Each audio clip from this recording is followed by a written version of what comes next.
Hello everyone, welcome to What If Deku Became a Quirkless Neko and Lived with Bakugo movie. Before we start, please go support CrazedTemptations for writing that awesome fanfic. Little Izuku, a Neko with the size of 5 feet 2 inches, a boy with just bone. Thin and small. Katsuki, an aggressive teenager with the size of 5 feet 8 inches, a boy with muscle. Tall and masculine. Izuku is abused and shamed by his owner. In an attempt to run away, he runs into Katsuki. What will Katsuki do when he sees a large man running after a small Neko? But not only running, cursing and holding a weapon? What will Izuku do when he runs into Katsuki? Katsuki is a Yuuei student, his goal to become a pro hero, even as All Mights Successor. How will he improve his quirk? Not only are Nekos rare. Only 0.5% of the population are Nekos. Just to see a Neko is extremely rare. They're usually encaged and used as test subjects, or even kept in zoos. So the Neko population has dropped expediently, and is very close to extinction. Nekos are humans with cat characteristics. Ears, tail, heats, senses, agility, flexibility and ECT. Chapter 1. The small Neko trembled in the corner of the room as his owner slowly walked over with a belt in hand. He snapped it as the Neko jumped, frightened. He curled up and cried. Then finally, smack! The belt whipped and hit the Neko's back, making him whimper loudly. Then he whipped the belt again, and again, and again, beating the small Neko, until the pain finally caught up to him, and he fainted. "That's for trying to bolt the door again, you worthless cat!" The man yelled and threw the belt on the floor and left the house. The Neko laid on the floor for about half an hour before he woke up again. The Neko stood slowly as his back ached immensely. He looked around, then heard a car pull into the driveway, then ran into the kitchen and hid under the sink. As he slowly closed the cabinet, as the front door opened, he whimpered quietly. As the man entered the living room, he had seen little Izuku missing. "Hey, rat, come out if you want to eat." Izuku stayed where he was, knowing that after he would eat he'd get beaten again.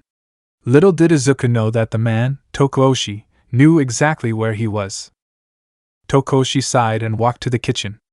Izuku whimpered more, trying to stay quiet. Tokoshi slowly opened the cabinet. "If you don't want to listen, you can stay in here and eat this for the next 3 days. He threw a small can of wet food at the Neko, then slammed the small cabinet closed and locked it. Izuku trembled, then looked at the can of wet food and frowned. He opened the small can, then turned into his cat form, that was, actually quite small. He ate about 1/3 of the can, then laid down and closed his eyes. Soon morning came and the cat woke up again, and waited, and waited, and waited, for the day was completely uneventful. Then night came, and he ate another 1/3 of the can. As Izuku was about to sleep, there was a loud banging against the cabinet. "You still alive, you nasty thing?" Tokoshi yelled. Izuku didn't want to say anything, so he just stayed in his cat form and meowed lightly. Just enough to be heard muffled. "Good. I could sell you for a lot on the black market. But you need to stay alive. Just wait a little bit longer, you filthy creature." Tokoshi kicked the cabinet, then walked away. Izuku couldn't sleep after that. He stayed up, as the restless night passed. And morning came. Izuku shifted back to his normal form and looked at all the stuff, the cleaning supplies, sponges, and hidden alcohol bottles. He thought about what Tokoshi said the night before.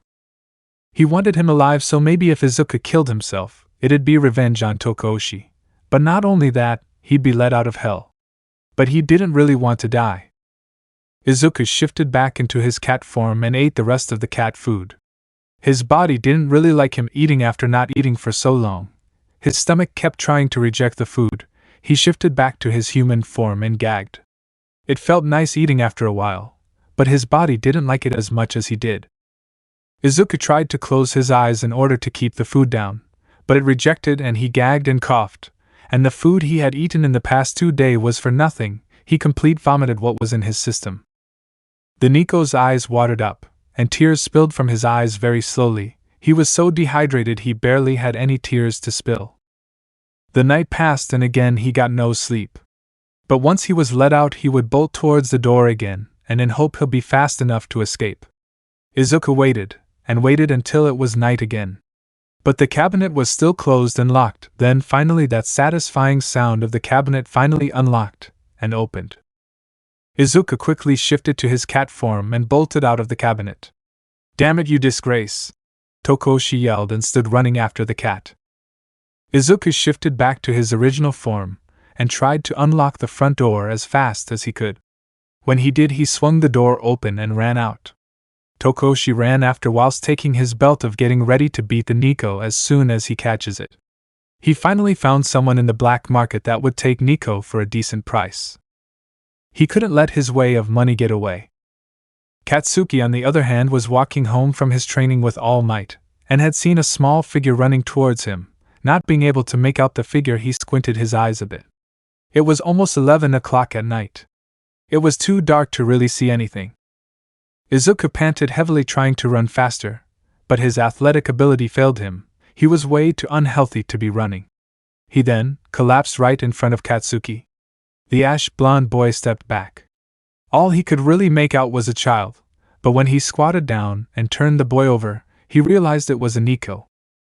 He was kind of amazed. Nekos were so rare, and one happened to be right in front of him, until the large man came running and snapping his belt. "Finally you gave up, you worthless brat. I need your worthless ass. You're my money maker. Now don't run away again. I'm sure you don't want another beating." Little did Tokoshi know that there was a pro hero in training standing right in front of him.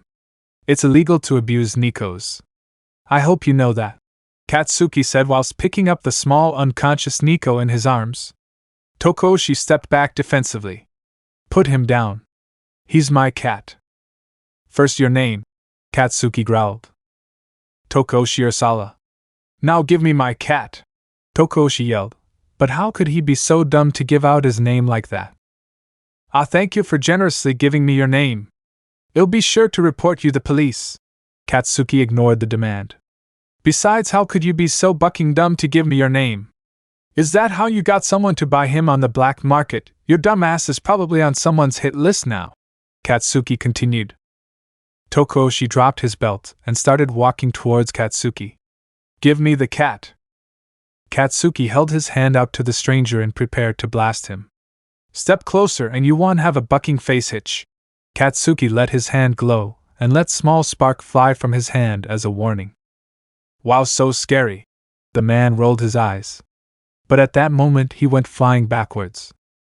Katsuki had let out a large blast towards the guy. "Ag!" Tokoshi yelled in pain as his clothes burned and tore, and his skin was left with painful burn marks. "You piece of shit, you'll pay." Tokoshi trembled as he got up and ran off, fearing the young blonde in front of him. Katsuki sighed and looked at the Neko.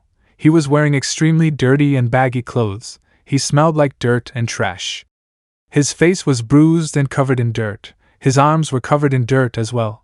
His hair was a mess and dirted as well. And he was covered in dried blood. Katsuki frowned. "What a nuisance," he mumbled as he started walking home, and soon enough he entered the house. "I'm home," he yelled, throwing his bag on the floor and holding the small dirted Neko close. Mitsuki then walked out of the kitchen. "Welcome, B.A. What the hell are you holding? Is that a child?" "Shut up, you old hag," Katsuki yelled. "MMHHG," Izuku groaned and moved slightly. As Izuku slowly started to wake, Katsuki and Mitsuki continued to argue.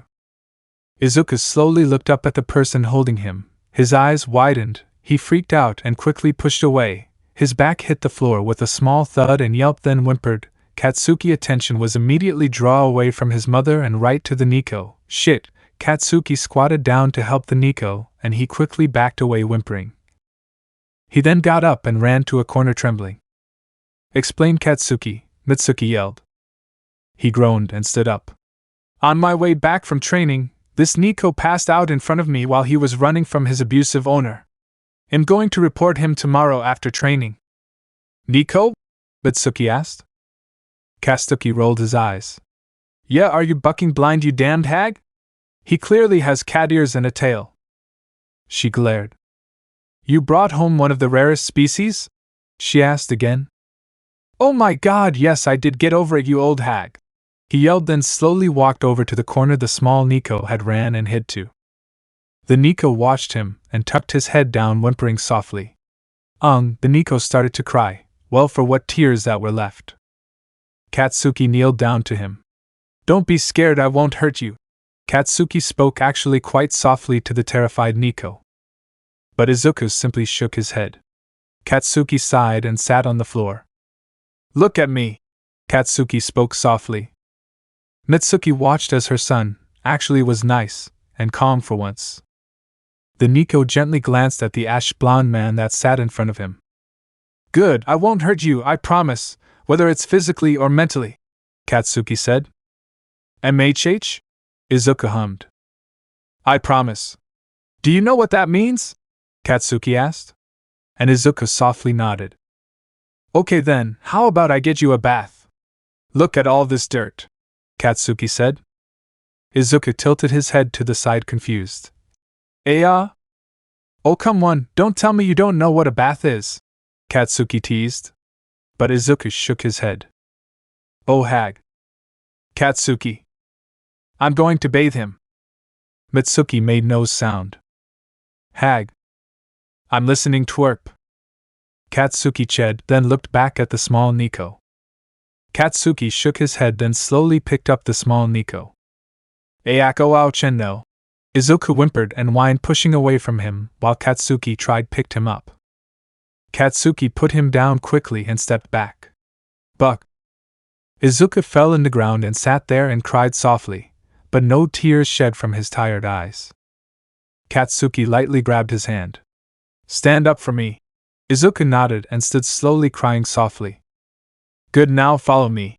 Katsuki walked a little hunched so he could keep a light grip onto the Neko's hand, but it was more of Izuku holding his hand. Izuku held onto Katsuki's pointer finger as they walked to the bathroom. Izuku pulled into his finger some and Katsuki looked at him. PR promise? Katsuki nodded. I already said I did. I don't like repeating myself. Izuku gasped and looked down, nodding. They entered the bathroom and Katsuki lightly picked him up and placed him on the counter. Do you know your age? Katsuki asked as he started a bath on lukewarm. Why you'll laugh. Izuku muttered, knowing that his behavior and actions weren't appropriate for his age. Tell me, Katsuki accidentally said a bit sternly. Izuku jumped and moved away. I'm at 15. He mumbled and started to tremble again. Shit, Katsuki stood and looked back at him. I didn't mean to sound so stern. Izuku nodded and looked down, shaking. Well, why don't we get these dirted clothes off of you, okay? But Izuku shook his head and wrapped his arms around himself, knowing that his body was something to be ashamed of. Well, in order to take a bath, you should be nude. Would you rather bath yourself? You can barely stand on your own. Katsuki tried to reason. But Izuku shook his head again. And Katsuki sighed and walked over. Just take it off. Katsuki started to pull the oversized shirt off of him. Say, Katsuki's eyes widened. You could see every bone on the kid, bruises and welts covered every inch on the kid's body. There were scars and scratches, dirt and dried blood all over. Katsuki took a step back as Izuku covered himself. And no SD, stay away. Izuku whined. Katsuki yelled, Mom. Izuku flinched and Mitsuki walked upstairs. What's the occasion? You actually called me Mom. Mitsuki laughed, then looked at Izuku. Shit, Katsuki, leave the bathroom. I'll deal with him. Katsuki nodded and left, surprised that such person could be treated in such a way. Mitsuki closed the door. Don't hurt me. Izuku whined. I won't. Mitsuki reassured. Promise? Izuku said. Mitsuki smiled softly. Yes, I promise. Izuku whined and yelped in pain as Mitsuki picks him up and places him in the bathtub. Oh hon, I'm sorry, did your owner ever feed you? Izuku shook his head. Only sometimes, but he gave me cat food. That's not very healthy for you Nekos, huh? Izuku shook his head. So your age? I'm at 15. Why don't you bathe yourself then? Mitsuki asked, very confused. Because I've never been inside a bath before, and the Katsuki? He said that he'd help. Izuku frowned. How did you first end up with your owner? Mitsuki lightly washed the dirt and dried blood off of his body, while trying to understand why the Neko acts the way he does.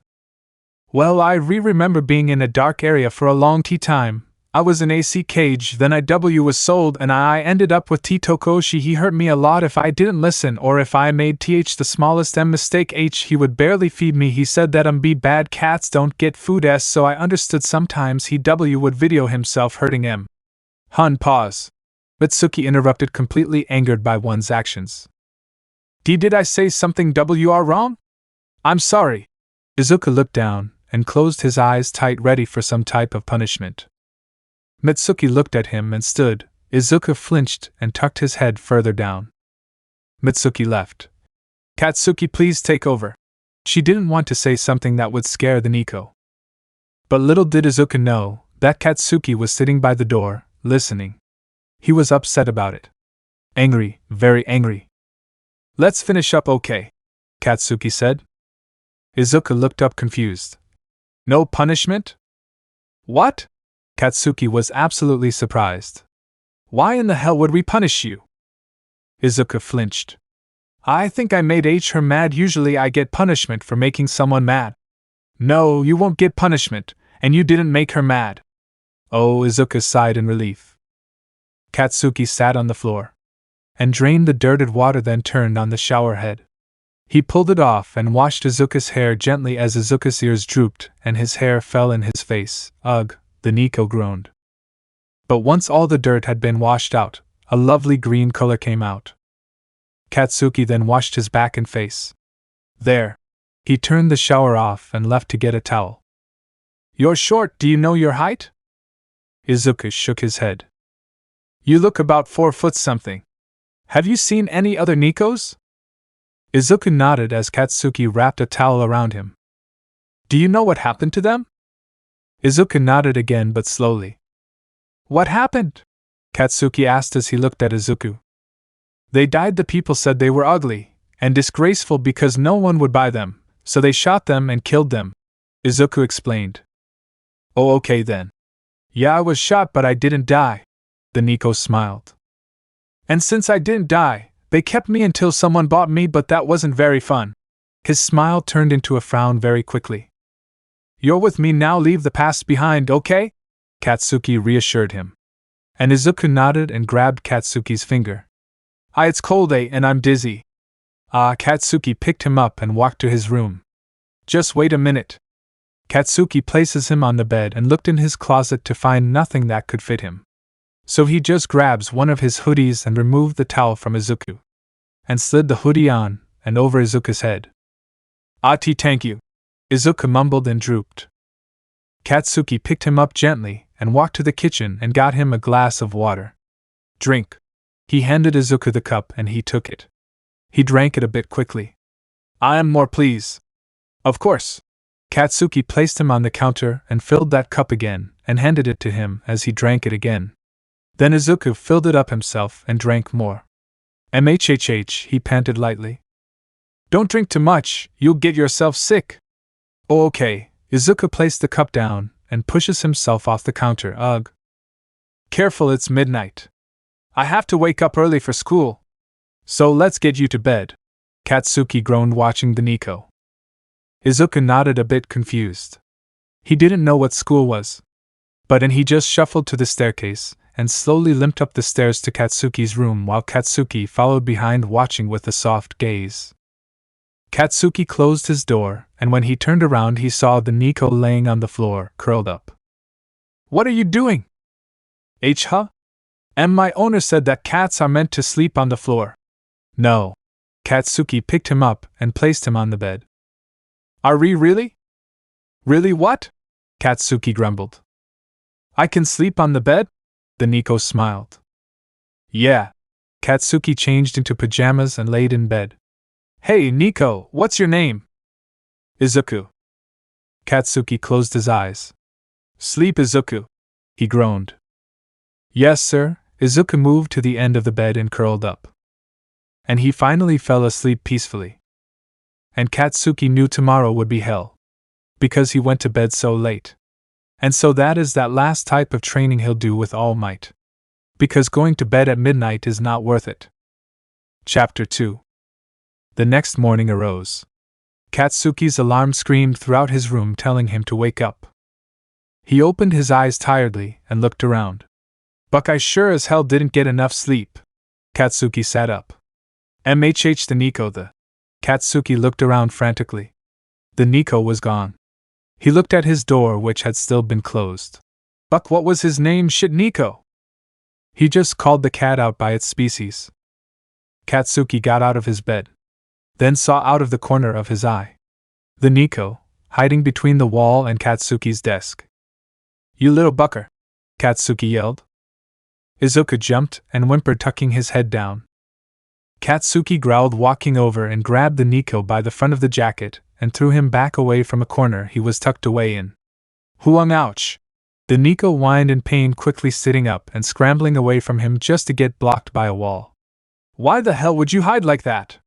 Do you not feel safe here? Katsuki walked over, towering over the small Neko, raising a hand to it. I'm sorry, I'll be better, I'm sorry, don't hit me, you promised. He cried out. Katsuki then realized and stepped away. Buck, no, stop apologizing. It's my fault. He attempted to reassure the frightened Neko. He kneeled down and Izuku flinched and whimpered. Katsuki placed a hand on the Neko's head and petted behind his ears, gently letting the Neko relax to his hand. Did I hurt you? Katsuki asked. The Neko hummed in response. Buck, will you be okay? He hummed again.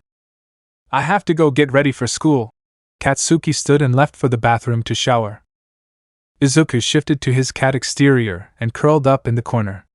His back hurt from yesterday, but even worse from when Katsuki threw him. He whined softly as he fell asleep. Katsuki finished up his shower and wrapped a towel around himself. He walked to his room and dried off. He glanced at the sleeping cat that was buried almost completely by the hoodie that he was once wearing in his human exterior. Small, he thought to himself. Katsuki then put his Yuuei uniform on. He walked to the bathroom and shook his spiked blonde hair out and walked downstairs. I'm leaving, Katsuki yelled, walking out the door. Where's the Neko? His mom yelled. Sleeping, you old hag, don't look at him or touch him, leave him alone, Katsuki growled, slamming the door. Izuku woke and jumped from the loud noise. He shifted back to his human configuration and fixed the hoodie as the sleeves hung over his arms. Izuku stood and walked out of the bedroom. He looked down the stairs and frowned. He sat at the top step and pushed himself down slowly, one step at a time. Mitsuki heard the small thuds and looked over at the stairs and smiled, watching Izuku's interesting way of getting down the stairs. Need something, hun? She asked as Izuku jumped. A thingy. He looked at his hands and pressed his fingers together, then his thumbs together, creating a circle. It was supposed to resemble him holding a cup. Holds wet stuff. Mitsuki laughed. A cup? Izuku nodded and walked into the kitchen while Mitsuki followed. Here. What do you want to drink? She said, grabbing a cup for him. Water? Mitsuki nodded and filled the cup, handing it to Izuku. Izuku took it and drank like his life depended on it. When he finished, he held the cup up. Water. Mitsuki smiled and took the cup, filing it, then handed it back to him. Better? Then, Izuku hummed, drinking it once again. Once he finished, he held the cup up again. You need to slow down or else you'll get sick. Izuku nodded and frowned, putting the cup down on the ground, then ran off and upstairs. She sighed and picked the cup up and set it in the sink. Izuku entered Katsuki's bedroom and hopped up on his bed and walked over to the pillows. He shifted back into his cat exterior, and once he stepped up into the pillows, he immediately sunk as the fluff of the pillows consumed him. Izuku curled up comfortable and closed his eyes. Meanwhile at Yuuei, Katsuki had already been sitting at his desk, waiting for the bell to ring whilst as being bothered by the people that called themselves the Baku Squad. Bakugo, answer us, which app is better? Denki whined for an answer while Katsuki ignored. Find anything new happen? Ijiro asked. No. Go away, shithair. Stop being so tense, Bakugo. Ashido giggled, leaning towards him. Then what happened yesterday? You look tired, Hanta asked. The bell then rang. Look at that, the bell. Go away, Katsuki muttered as Aizawa entered the room. Do whatever. And don't be too loud. I'm sleeping. Aizawa then pulled out his yellow sleeping bag out of nowhere ready for his nap. Bakugo took his phone and texted his mom. How's the Neko? It hasn't been long, but he didn't want Neko to do anything wrong while he was gone. Much less than wrong but getting bored or hurting itself. He likes water. Mitsuki texted back. Katsuki Ched? Who likes water? Aijiro appeared behind Katsuki reading over his shoulder. Katsuki growled and threw his hand over his shoulder using his quirk to explode Aijiro's face. Just then Aijiro activated his quirk and laughed. Answer Katsuki. No one dipshit. Go away. He growled and put his phone away. The day passed off as pretty boring. But once the day ended, Katsuki got up and ran home. Katsuki then busted through the front door and yelled immediately.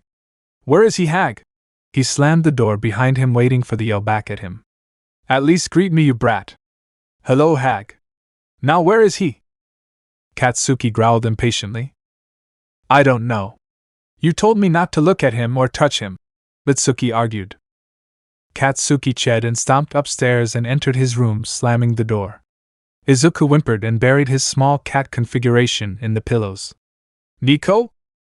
Izuku let out a soft mew and Katsuki walked over, removing the pillows from his cat. There you are. Katsuki picked him up and pet his head gently where Izuku flinched within each pet. Would you stop flinching? Katsuki yelled, annoyed at the cat. Izuku's eyes widened and he shifted back to his human form, where he pushed away and hit the floor. He whined loudly, then scrambled under the bed, shifting back to his cat exterior hiding in the far corner under the bed. Katsuki immediately regretted his outburst. Neko, wait. Katsuki laid on the floor and looked under the bed, staring at the cat. Come back out. Izuku shifted back and sniffled as tears fell. Why, you promised. Izuku stuttered, trembling. You're right, I did. Forgive me? Katsuki softened his rasped voice as best he could. Izuku nodded and started to crawl out. My name is Izuku, not Neko. Okay, Izuku, why don't we put food in your stomach? Izuku shook his head. Why not? Katsuki asked, annoyed. Izuku stuck his small tongue out and closed his eyes. MH? Katsuki growled. Makes me feel icky, Izuku said, looking down. He then gasped. Cup, he looked up at Katsuki. He rose a brow, confused. Cup? Izuku hummed happily as he made it look like he was holding a cup and drinking from it. Oh, you want water? You can't live off of water, nerd. Izuku frowned and looked down. Oh, he said in disappointment. You really like water, don't you? A weird one, aren't ya? Katsuki opened the door and left. Come on, cat. Izuku jumped, then followed him downstairs into the kitchen, where Katsuki filled a cup with water, handing it to Izuku. Izuku smiled and took it carefully, then drank it quickly. He then held the cup up, wanting more. No, let's get food into you. Izuku nodded as Katsuki walked into his pantry, looking at the goods within. He then grabbed a bag full of granola. He opened it and took out a small piece, then kneeled down, handing it to Izuku. But instead of Izuku taking the small piece, he just ate from Katsuki's hand. MHHH, Izuku hummed delightedly. Chapter 3. More please. Izuku looked at the bag. Katsuki took out another small piece of granola and Izuku looked at it. He took it from Katsuki's hand and inspected it, looking at it. He ate it and looked around. More, nerd? Katsuki stared as his red, crimson eyes seemed to glare at the Neko. Izuku looked up at him and shrunk some. And no, sir. He backed away and looked down. Are you sure? Katsuki's eyes had softened, almost to a worried expression. Izuku looked up at him, then held his hands out for more. Katsuki put a few more pieces into Izuku's hand. There. Now I have homework, so go do whatever. Katsuki stood and put the granola away, then walked to his room. Izuku watched him, then looked down. He ate the granola and walked into the living room. He sighed and climbed into the couch and curled up into the far corner. He seems so mean but somehow nice, Izuku whimpered softly in his thoughts. Meanwhile, Katsuki was doing schoolwork. His mother had entered his room. Katsuki. She spoke out. Hag? He didn't even spare a glance at her. You probably shouldn't get too attached to the Neko, she said bluntly. What? Why the buck not? He's my cat, Katsuki argued, turning around to glare at his mother. Well, she hesitantly started. Well? Katsuki yelled, annoyed. Damn it, brat. Remember, you're going to stay at the dorms at Yuuei. And they sent an email, did you even read it? They said no pets allowed unless it's part of your quirk. She blurted, annoyed with her son's continuous outbursts.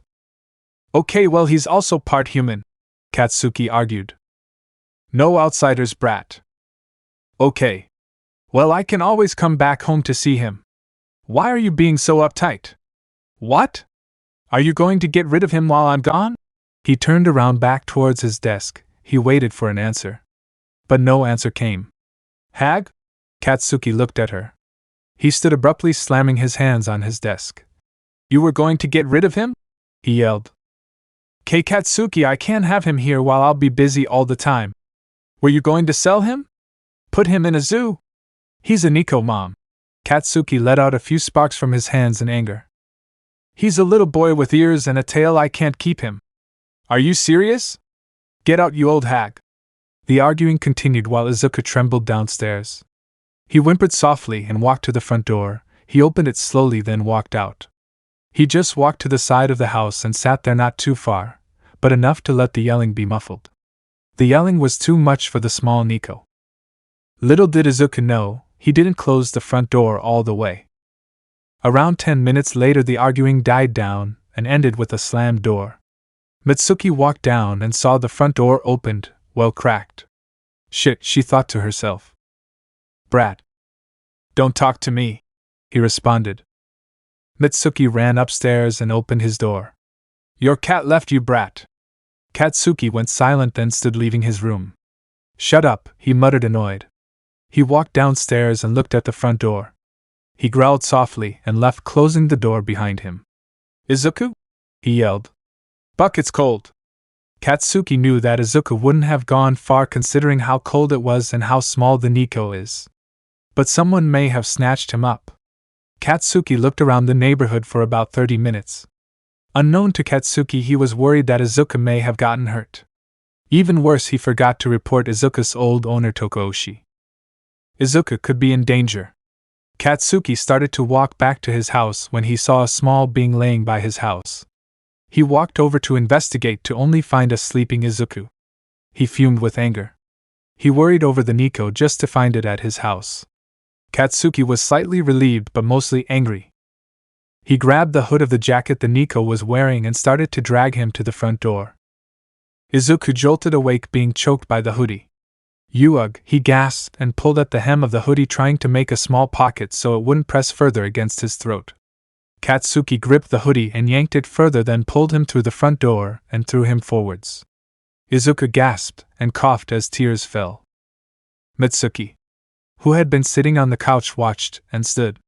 Katsuki, you can't even take care of him correctly. You're probably just as abusive as his old owner. Katsuki ignored. Why'd you leave? Izuku coughed more, then covered his neck. It was too loud and... Izuku looked down.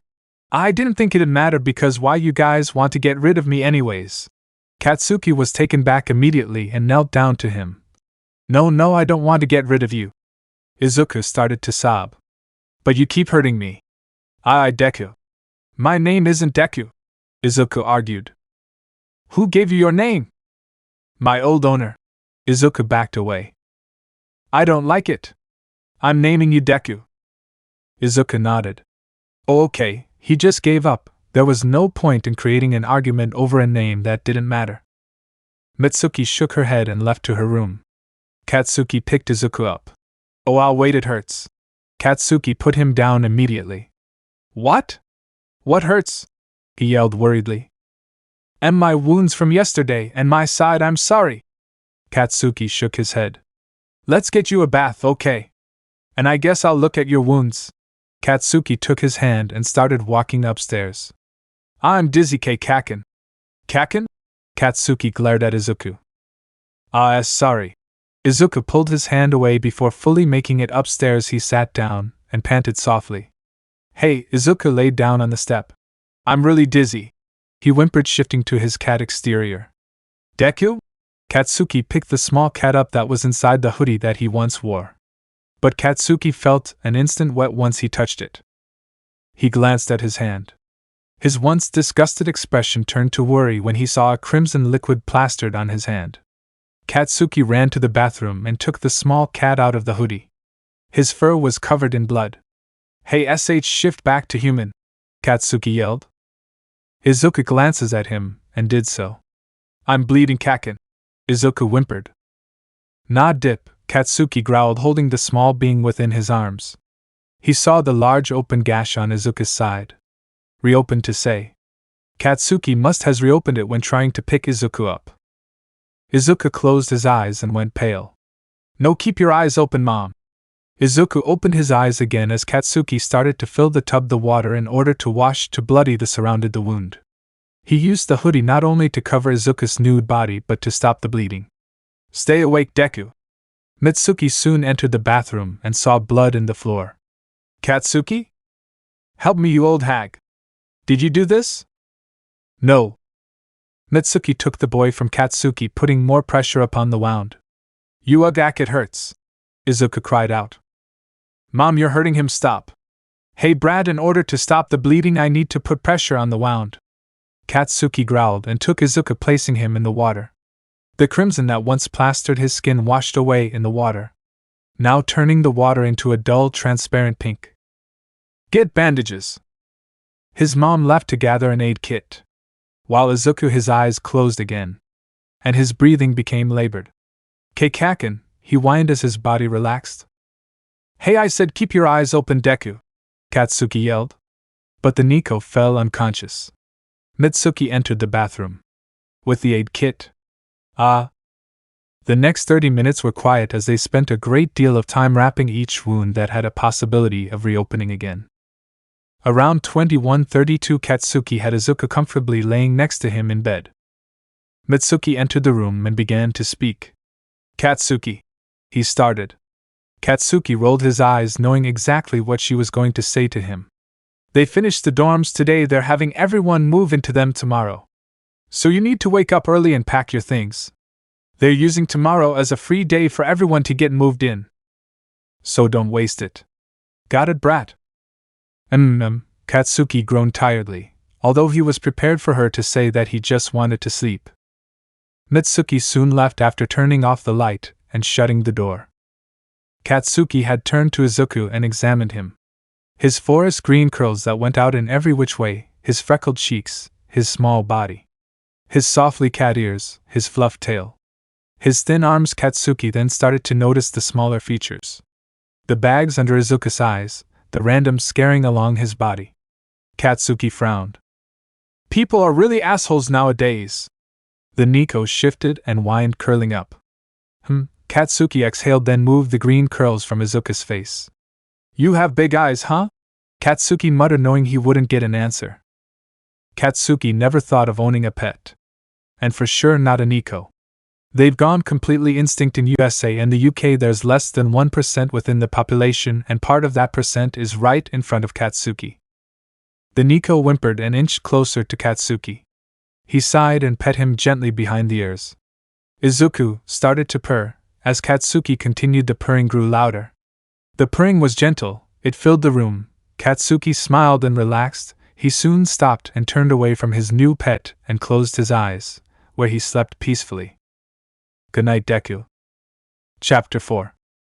Morning came and Izuku stayed peacefully asleep while Katsuki packed his things in a large suitcase for the Yuuei dorms.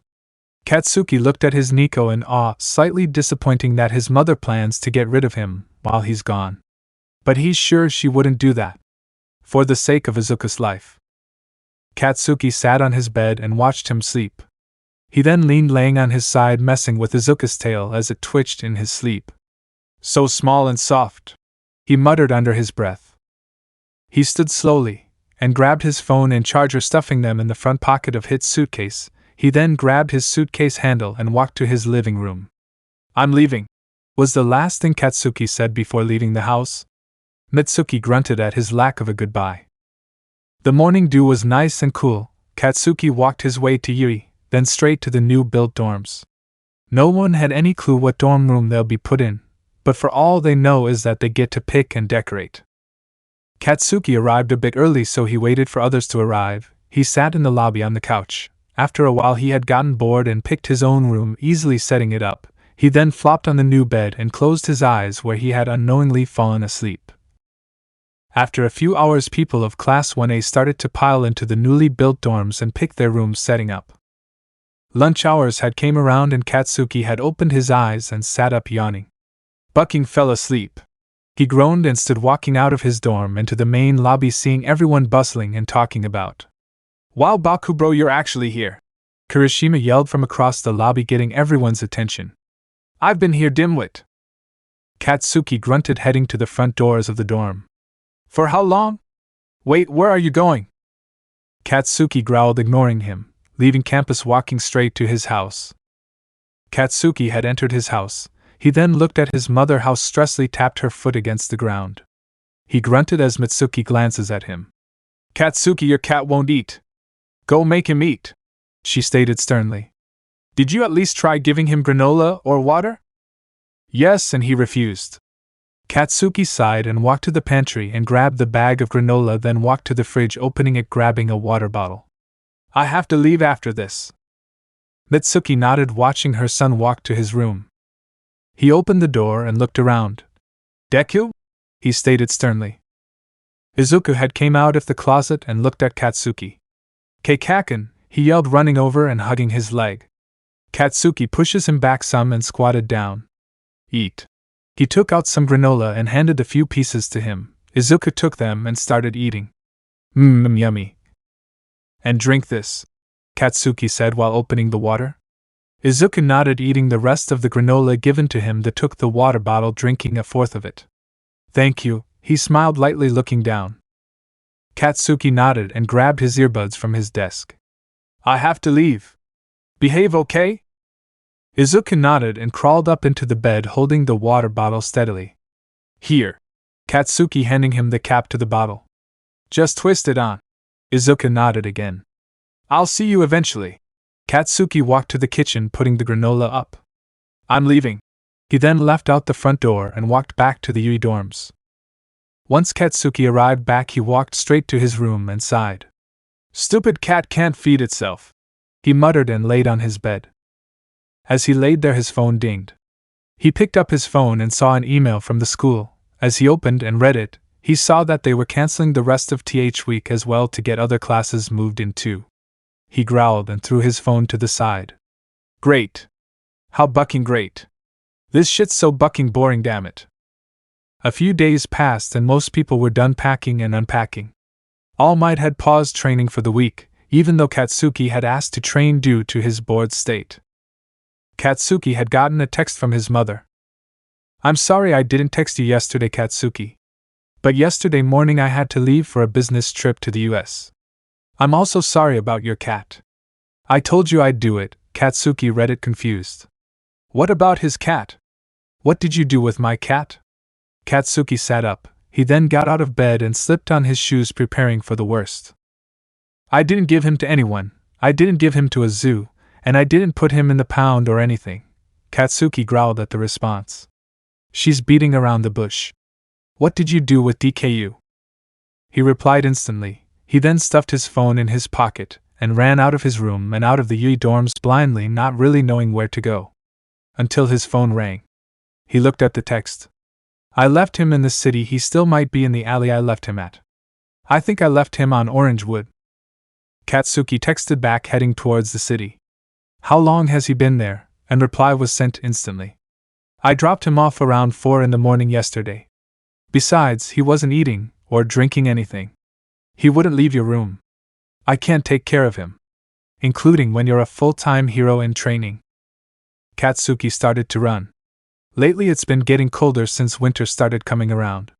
Last night's lowest was 26 degrees. The night before that was 16 degrees, while the days only get up to 68. For all Katsuki knows is that his cat could be frozen. Or even dead. Katsuki ran fast while also partially using his quirk to move faster along the busy sidewalks. As he ran through the city, he found himself on the street of Orangewood, he slowed down walking, looking in each alley, seeing nothing but trash and garbage.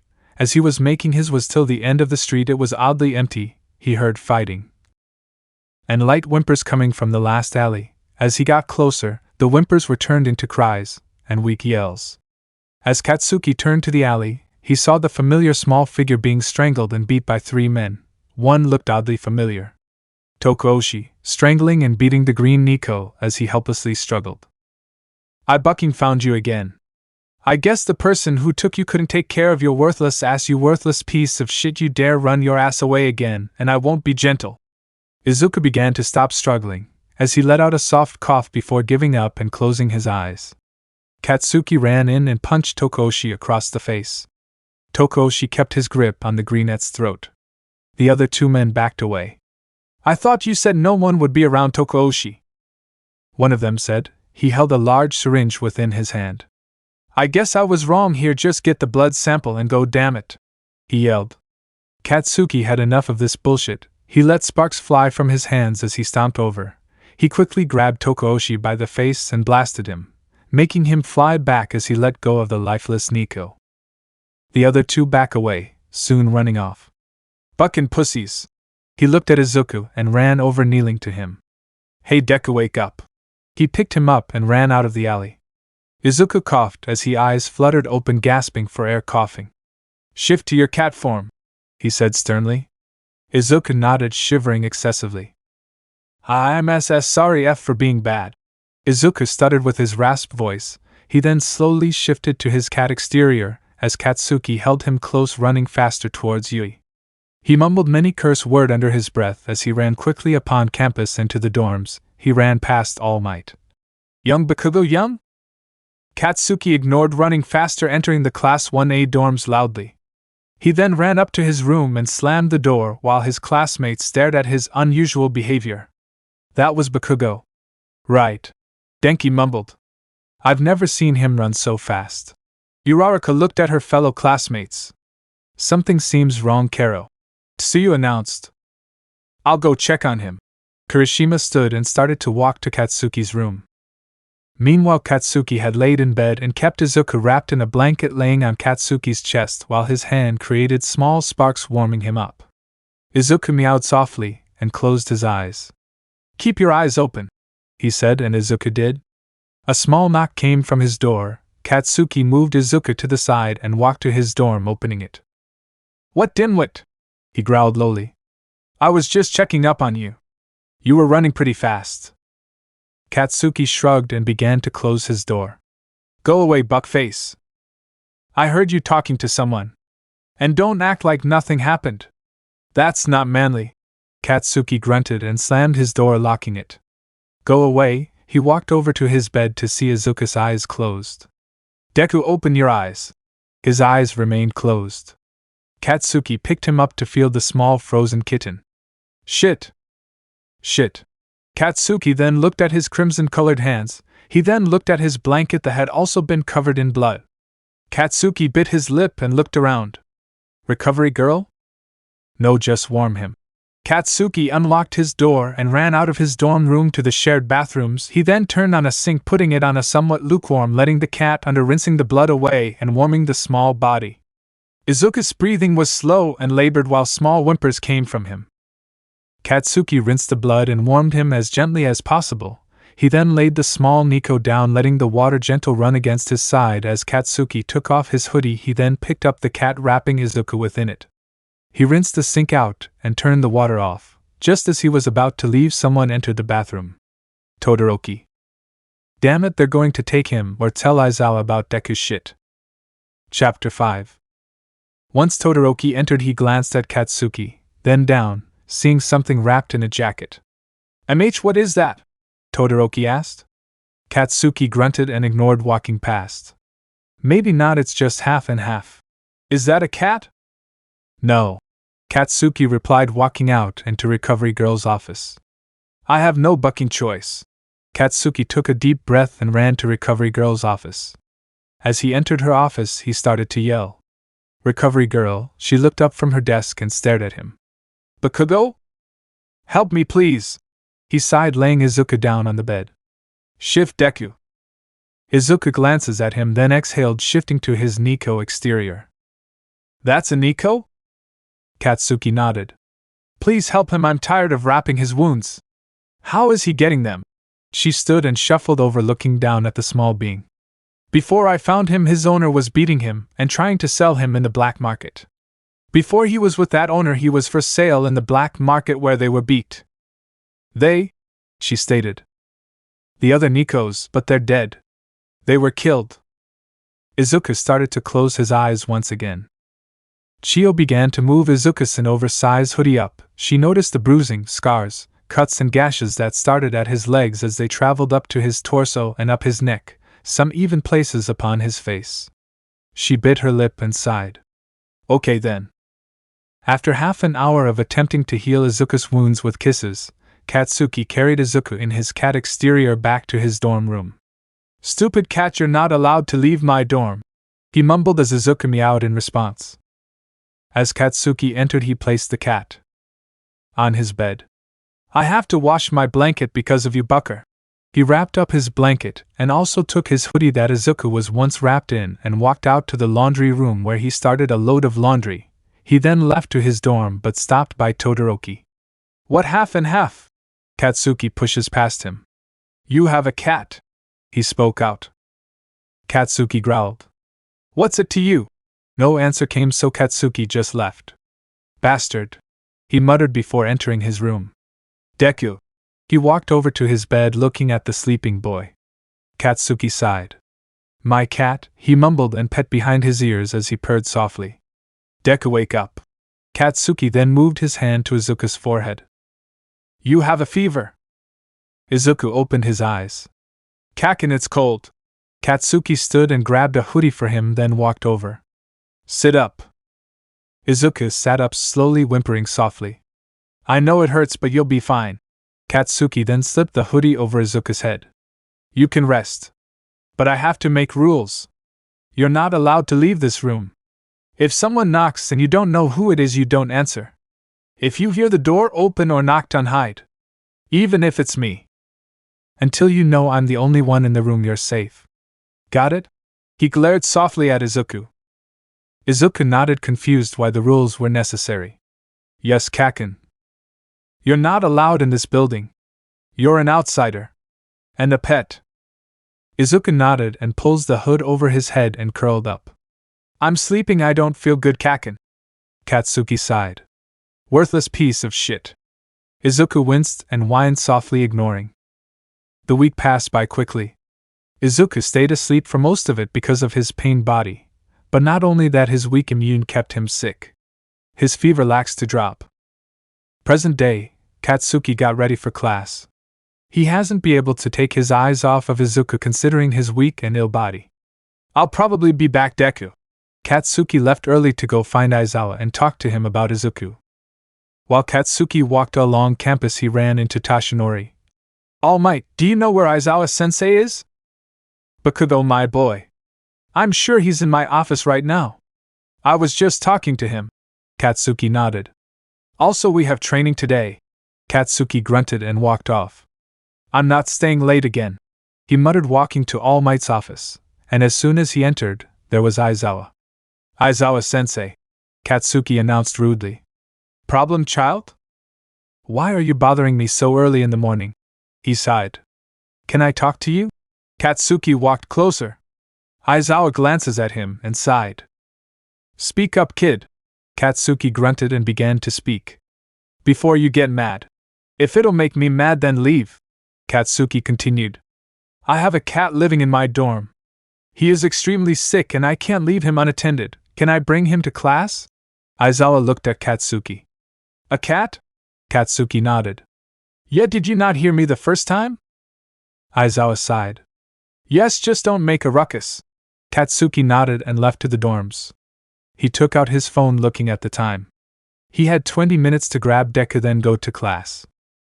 As Katsuki entered his dorm room, he picked up Deku. Cat exterior. And you need to stay in it all day. I can try, Kaken, it's really tiring and it gets painful after a while. Deku whimpered before shifting to his small cat exterior. No, you will.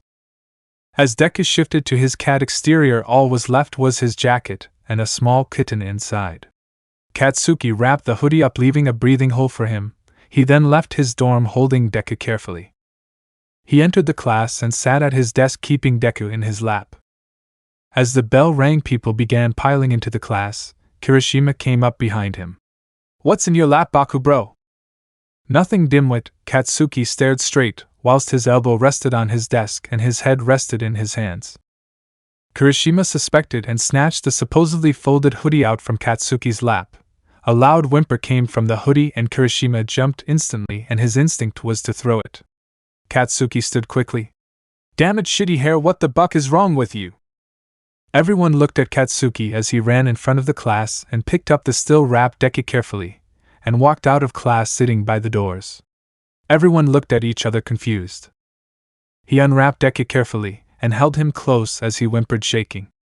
"It's okay, I'm here, it's okay." Deku nuzzled closer to Katsuki as he whimpered. As Katsuki looked down, petting Deku softly, someone walked up to him. He slowly looked up to see Aizawa. "Bakugo, why are you out here?" Shitty hair threw him. "Him? Deku, he threw my cat." Aizawa sighed. "Let me see him." He crouched down and held his hands out. Katsuki growled and placed Deku in his hands. "Strange color for a cat, and it's more like a kitten than a cat." Katsuki shrugged and looked off to the side. Deku picked up his head and looked at Aizawa. His eyes widened and he jumped out of his hand and ran into Katsuki's lap, shaking and whimpering. "Deku, he doesn't really like people. He was abused before I found him." Aizawa nodded and stood walking into class. "Aizawa-sensei, why did Bakugo-kun run out with a folded hoodie?" Uraraka asked. "Doesn't matter.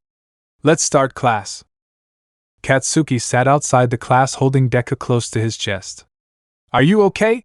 Katsuki asked as Deku meowed. Katsuki nodded and grabbed the hoodie and wrapped Deku back in it. "Stay quiet." He stood and walked back into the class as everyone looked at him. Katsuki glances at Aizawa, in which he just nodded. Katsuki then took his seat, still holding Deku to his chest. Chapter 6.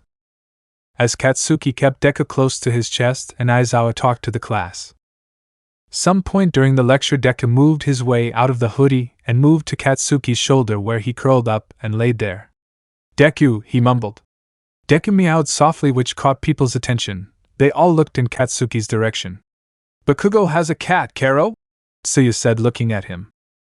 "Bakugo-kun, pets are not allowed in the school building," Tenya yelled with his robot arms. "Aw, it's so cute!" Mina screamed, getting out of her seat and running over. "I didn't know you liked cats, Bakubro," Kirishima said. Katsuki clenched his jaw as Deku dug his claws into his shoulder, trembling. "Deku, would you let go, and all you shitheads stop staring already?" Deku let go and jumped, running to the corner of the class. Aizawa sighed and walked over to Deku, crouching down, holding his hands out. "Come here, I won't hurt you." Everyone went silent, watching their sensei be so gentle. Deku slowly crawled into his hands and curled up. "Problem child, you have a very small kitten," Katsuki ignored. Aizawa walked to the front of the class. "Forget the lesson and do whatever." Katsuki stood and walked to the front of the class and handed the hoodie to Aizawa. "He gets cold easily." Aizawa took it and wrapped Deku inside it.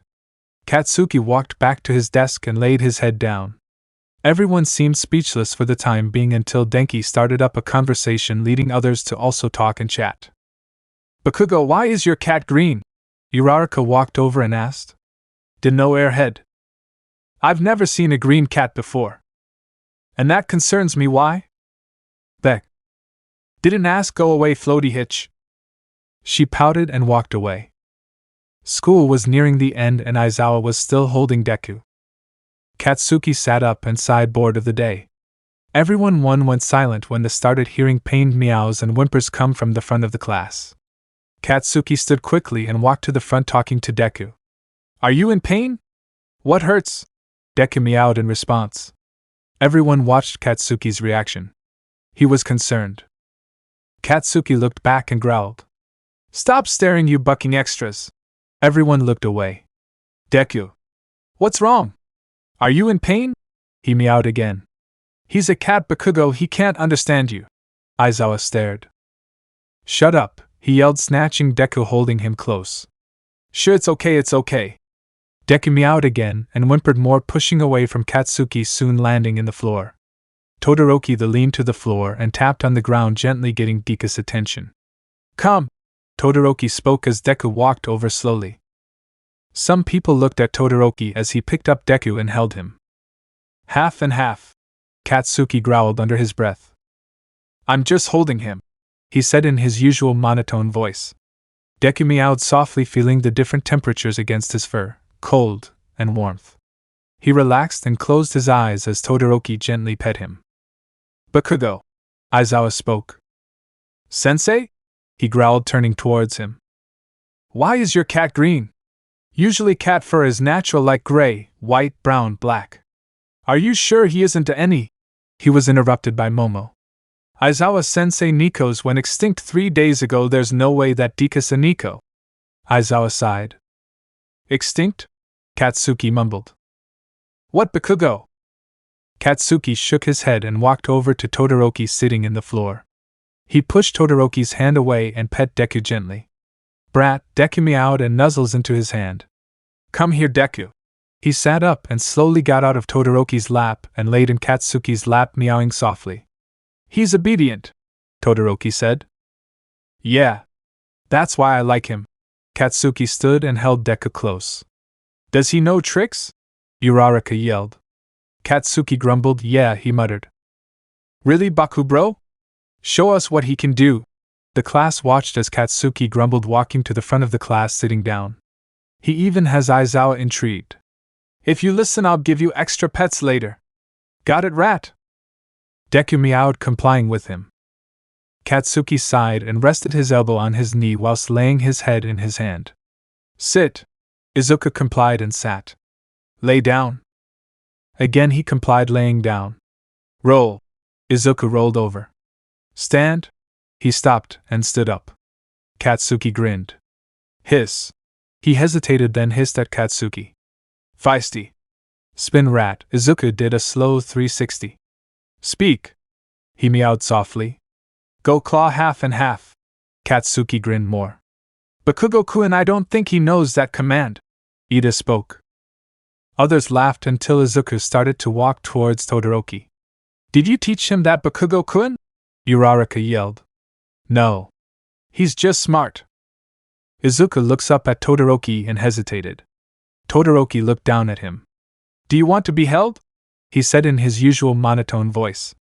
Izuku meowed as Todoroki picked him up again. Izuku looked at Todoroki's hand and retracted his claws. Katsuki watched. Stupid cat, he mumbled. Izuku puts his paw against his hand, slightly letting his claws dig into Todoroki's skin. Todoroki jumped at the sudden pinch, accidentally activating part of his fire quirk against Izuku's back. Izuku's eyes widened at the sudden heat and meowed distressfully. Everyone either stood or looked back. He clawed me, Todoroki said in defense as Izuku quickly ran to Katsuki, whimpering. Oh, man up, Deku, he just burned you, you'll be fine, Katsuki growled. Deku looked at him and stepped away, trembling. He then slowly laid on the floor and lays his head down, whimpering softly. Wait, Deku, does it hurt that much? Katsuki leans forward, looking at him. Deku meowed painfully and closed his eyes. Deku, open your eyes. People crowded worriedly. Is he okay? Why did it hurt him so bad? Should we take him to recover, girl? Questions as so filled the room. Everyone back up, Katsuki yelled as he picked Deku up. I'm leaving. He stood up and snatched his hoodie from Aizawa and started to walk out the door. Bell hasn't rung, Aizawa spoke. I'm going to recovery, girl. And Katsuki left with that. Aizawa sighed. Everyone get back to your desks. A few minutes pass and Katsuki enters recovery girl's office. Half and half burned him. He laid Deku in the bed within the room. Shift, Katsuki said sternly. Deku shifted back to himself slowly, and Katsuki slipped the hoodie onto him. The bell soon rung as RG healed his burn while leaving a small scar. I'm sorry for being bad. You weren't being bad, Deku. Don't apologize. Katsuki sighed and sat next to Deku, who laid on the bed. Do I get extra pets? Katsuki chuckled softly and nodded. Sure, dumbass. Chapter 7. As they soon arrived at the dorm, Deku was back in his cat exterior, while Katsuki held him gently. Katsuki walked up to his dorm, ignoring everyone else trying to talk to him. He entered his dorm room and set Deku upon his bed. Hungry? Deku shifted back and nodded softly. Yeah, and tired. Katsuki nodded, changing out of his Yuuei attire, getting into sweatpants and a hoodie while Deku laid back tired from the day. You can nap while I head out to the convenience store, nerd. I'll be back. Katsuki sighed and opens his dorm door. Don't open the door for anyone, he growled, walking out. Deku nodded and curled up in the bed, yawning. His body ached as well as the healed burn on his back. He whined softly, closing his tired eyes. As Katsuki left the dorms, he ignored the chaos going about within the lobby area. As he walked through town heading towards the store as his destination, he sighed. All Nekos have gone instinct, but bucking Deku is still here, so he's the last one. God damn, what a lucky piece of shit. At least he's not with that abusive bucking owner anymore. He'd probably be dead, Katsuki growled, thinking to himself. He entered the store and looked around. All he wants is granola and water. He grabbed a hand-held basket and walked around. Baku bro? Haha, you're shopping too? Katsuki glances up to see the group known as the Baku Squad in the sweets aisle. He groaned, ignoring, and kept walking until he came across an aisle with granola and granola bars. He walked over, grabbing 2 large bags of granola and a box of granola bars, and thought that Deku might eat them. He continued walking around and thought that he might want to make spicy curry for himself in the dorm's kitchen, so he bought ingredients for the so-called item. He then thought he'd make katsudon for the fun of it, remembering that his aunt Inko used to make it a lot. He still remembers when Inko used to sob her eyes out because of her son's death. Although he was so young, he doesn't really remember what he looked like, nor his name. But he never asked because it hurts him to see Inko cry. Katsuki sighed, grabbed ingredients to make katsudon. He hasn't spoken to Inko in a few years. But that's also putting in the fact that she disappeared a while ago. Mitsuki thinks she went abroad and left for the US. Although Katsuki doesn't think much of it, but when he does, he misses her sweet hugs and her wonderful food. But she never seemed happy. She always seemed alone. When Katsuki was younger, he used to try and make Inko smile, but now looking back on it, her smile always seemed fake. He continued his shopping, and after he was done, he paid and left with about 4 bags. He grabbed things he'd hoped Deku would eat and drink. Back at the dorm, with Deku asleep, there was a knock at Katsuki's door. Deku had opened his eyes hearing the knock. He looked at the door, remembering Katsuki's word. Don't open the door for anyone. And Izuku didn't. Until the doorknob rattled. Bakugo Baku bro, open the door, I know you're back, there's no way you'd be gone for so long. The voice chuckled. Izuku hadn't shifted to his cat exterior yet. And he didn't think that the boy on the other side of the door would barge in. He was wrong. Ignoring people isn't very manly of you, Bakugo. The door cracked open with a guy with red spiky hair poking his head in. Bakuwa, he had looked at Deku and slammed the door. Deku quickly shifted to his cat exterior. One thought running through his mind, Kachin's going to be mad, he's going to hurt me, the same 10 words spun through his mind. The door opened again as Deku trembled. The same spiky-haired guy. I'm sorry for Bargy. He saw the cat and looked around. What? There was a Deku meowed, trying to play it off, as Kirishima seemed completely dumbfounded. He swore he saw a small boy laying in Katsuki's bed. Was he wrong? Maybe. Shitty hair, get out of my room. Katsuki yelled, standing behind him. Bro, there was a little boy on your bed, there's no way I was seeing things. You're delusional. He groaned, pushing Kirishima out of the way. He had green hair, there really was a little boy. Okay, I get it, get out now. Okay, but we're having a small get-together tonight, you should come hang out. Kirishima said, leaving, closing the door behind him. Katsuki growled, then looked at Deku. You opened the door, didn't you? Deku shifted quickly and shook his head. And no, he barged in. I'm sure the buck he did. He growled and threw the bags in the ground. Deku jumped and squirmed backwards. That damn shit-haired rock annoys the hell out of me. He growled, sitting down. I'm sorry, B, but I promise I didn't open the door. Deku spoke, trembling back by the headboard. Okay, I get it, nerd. He growled, standing, picking up the bags. I'll be back.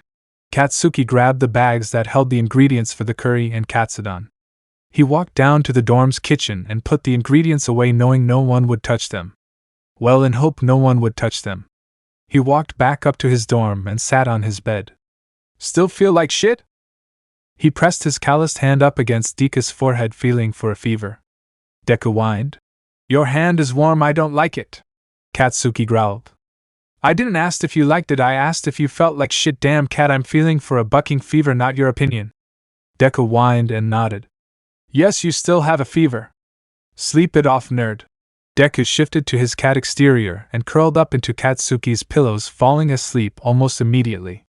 Bucking cat, Katsuki grumbled, pulling out his phone to see a text. From All Might. Training by the beach at 1800 hours. Katsuki growled. That text was sent an hour ago. It was now 17:23. He had 37 minutes to get ready and leave. He wasn't planning on going to the get-together anyways. Chapter 8.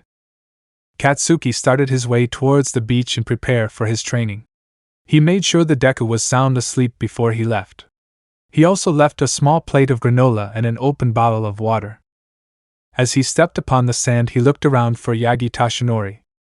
He walked around, then sat in the sand waiting. Told me to arrive at 1800 hours, motherfuckers late, he growled. What was that, young Bakugo? Yagi spoke behind him. You're late. He turned around. I was in a meeting and I assumed it wouldn't take long. Katsuki growled and stood. Whatever. Let's just get this over with. Yagi sighed. Since you're not good at controlling one for all with your quirk, we're going to work on that. So start at the lowest percent you can use is that and combine them with your quirk. Katsuki mocked him, then groaned, knowing he could use is at 50%, but any higher might hurt him. He honestly hated training as All Mights Successor, because he knew he was already strong enough. Katsuki always wondered who'd be Yagi's successor if he didn't accept the offer. Young Bakugo, please. I see so much more potential within you. It'd be such a waste to not train your quirk with one for all. Yeah. I get it. He grunted. Katsuki stood and rose his dominant hand towards the ocean, letting small sparks crackle from his hand. He then powered up one for all, making sure to focus most of the power in his dominant hand. That's it, young Bakugo. Just make sure to focus that power and make your explosions bigger. Shut it, I can't bucking focus when you start talking. Katsuki growled and made his explosions bigger. He rolled his eyes and tried powering one for all at 100%. In result, Katsuki went flying backwards as the explosion came out 8 times bigger. Katsuki hit the sand and groaned. Buck, he stood up and grinned. That was bucking awesome. Katsuki laughed. You should be more careful. Yagi sighed. I'm doing it again. Katsuki stood and walked back up to his original position. He held his right hand out, creating large explosions. He grabbed his wrist with his left hand for support. Don't overwork yourself, Bakugo. Yagi yelled as Katsuki let one for all run throughout this body. A large gust of wind spun around him as his feet dig into the sand. He focused most of the energy in his right arm as small specks of orange and white electricity crackled around his body. Katsuki blew a larger explosion that threw him further than last time. He hit the sand after flying a few feet backwards. He skid backwards against the sand, letting it fly throughout the air with the gust of wind that was left from the large explosion. He then stopped and panted a bit. Katsuki laid there for a second, replaying what just happened. Why, young Bakugo? Yagi ran to him as a grin grew onto Katsuki's face. Katsuki then bursted into a sudden laughter. Buck, yeah, he jumped up and looked at Yagi. That was bucking awesome. Katsuki laughed. Yagi nodded worriedly. Why don't we call it a day? Yes, sure, whatever. Katsuki dusted the sand off his body, smiling. How does your arm feel? Yagi asked. It feels fine. I'm gonna go check on Deku. Katsuki then ran off with that. Deku? Yagi muttered, then sighed. He's too destructive with one for all, he's too strong for it, Yagi thought to himself. Meanwhile, Katsuki has slowed and started walking. That was so bucking awesome. The amount of power I can control is unbelievable. I love this. Katsuki kept his smile and entered then dorms to hear immediate yelling. Oh yeah, the get-together. He groaned walking past as his smile faded. Baku bro, I saw that smile, Kirishima yelled. Then the whole Baku squad and a few extras turned around. Buck off, Katsuki yelled, as he enters the elevator going up to the second floor. He waited for the elevator to ding. Meanwhile he thought back on how to make his explosions bigger. He grinned. Maybe if I power one for all, over 100% it'll end up bigger, way bigger. I just need to focus more and learn what I can do with the quirk. It's like a second quirk, I don't always need to fuse it with mine. Katsuki stepped outside of the elevator thinking to himself as he walked up to his dorm and entered. Kaken, the little green-haired Neko, ran up to him with a small smile. Katsuki was pulled from his thoughts and looked at the Neko. What? He stated sternly. Deku jumped and stepped back. I'm sorry, I shouldn't pester you, he mumbled and ran over to the bed and curled up. Deku, Katsuki growled, then calmed. Come here. He sat on the floor and Deku picked up his head. He got off the bed and walked over. Buck, you're short. Deku nodded as his ears twitched. Deku. He stared at Katsuki. Can you shift to a human? Without bucking ears and a tail? He nodded. Why don't you then? Katsuki asked. After a couple hours it hurts, same with when I turn into a cat, but that lasts longer. Katsuki stared at him thinking. MHS, say something please. Shift. But Deku nodded, then looked off to the side. Katsuki stood and looked down at the Neko. Do it. Deku had nodded again and shifted, only this time he was taller? Chapter 9. The hell? Katsuki yelled. Deku flinched and stepped back. You could be a normal bucking student. Yeah, maybe. Deku smiled softly, stepping back again as he nervously scratched the back of his neck, not prepared for his outburst. Katsuki narrowed his eyes at him and stepped towards him. You got to be at least 5 feet 6 inches now. Deku shrugged and sat on the ground, putting his hand inside the hoodie pockets. This form hurts my body more than it should, and besides, this school is for heroes, right? I'm not cut out for that. Katsuki sighed and groaned. I really gotta just keep you trapped in here, huh? Deku nodded and kept his head down. If you want, I can leave. You don't have to keep me here. I'm not that impo. Shut up, nerd. You're the last bucking Neko on this damned earth, you hear me? Katsuki shouted. Deku jumped and looked up at him. What? If I were to let you go, everyone would be out to get you. You could be enslaved or used for experiments. Are you bucking stupid? Deku shook his head. I'm sorry, Kaken. You better bucking be. He sighed and pinched the bridge of his nose. God damn it, he mumbled. Did you eat, Deku? He groaned. You put the granola on the plate, and theirs was a water bottle, thank you. Yeah, nerd.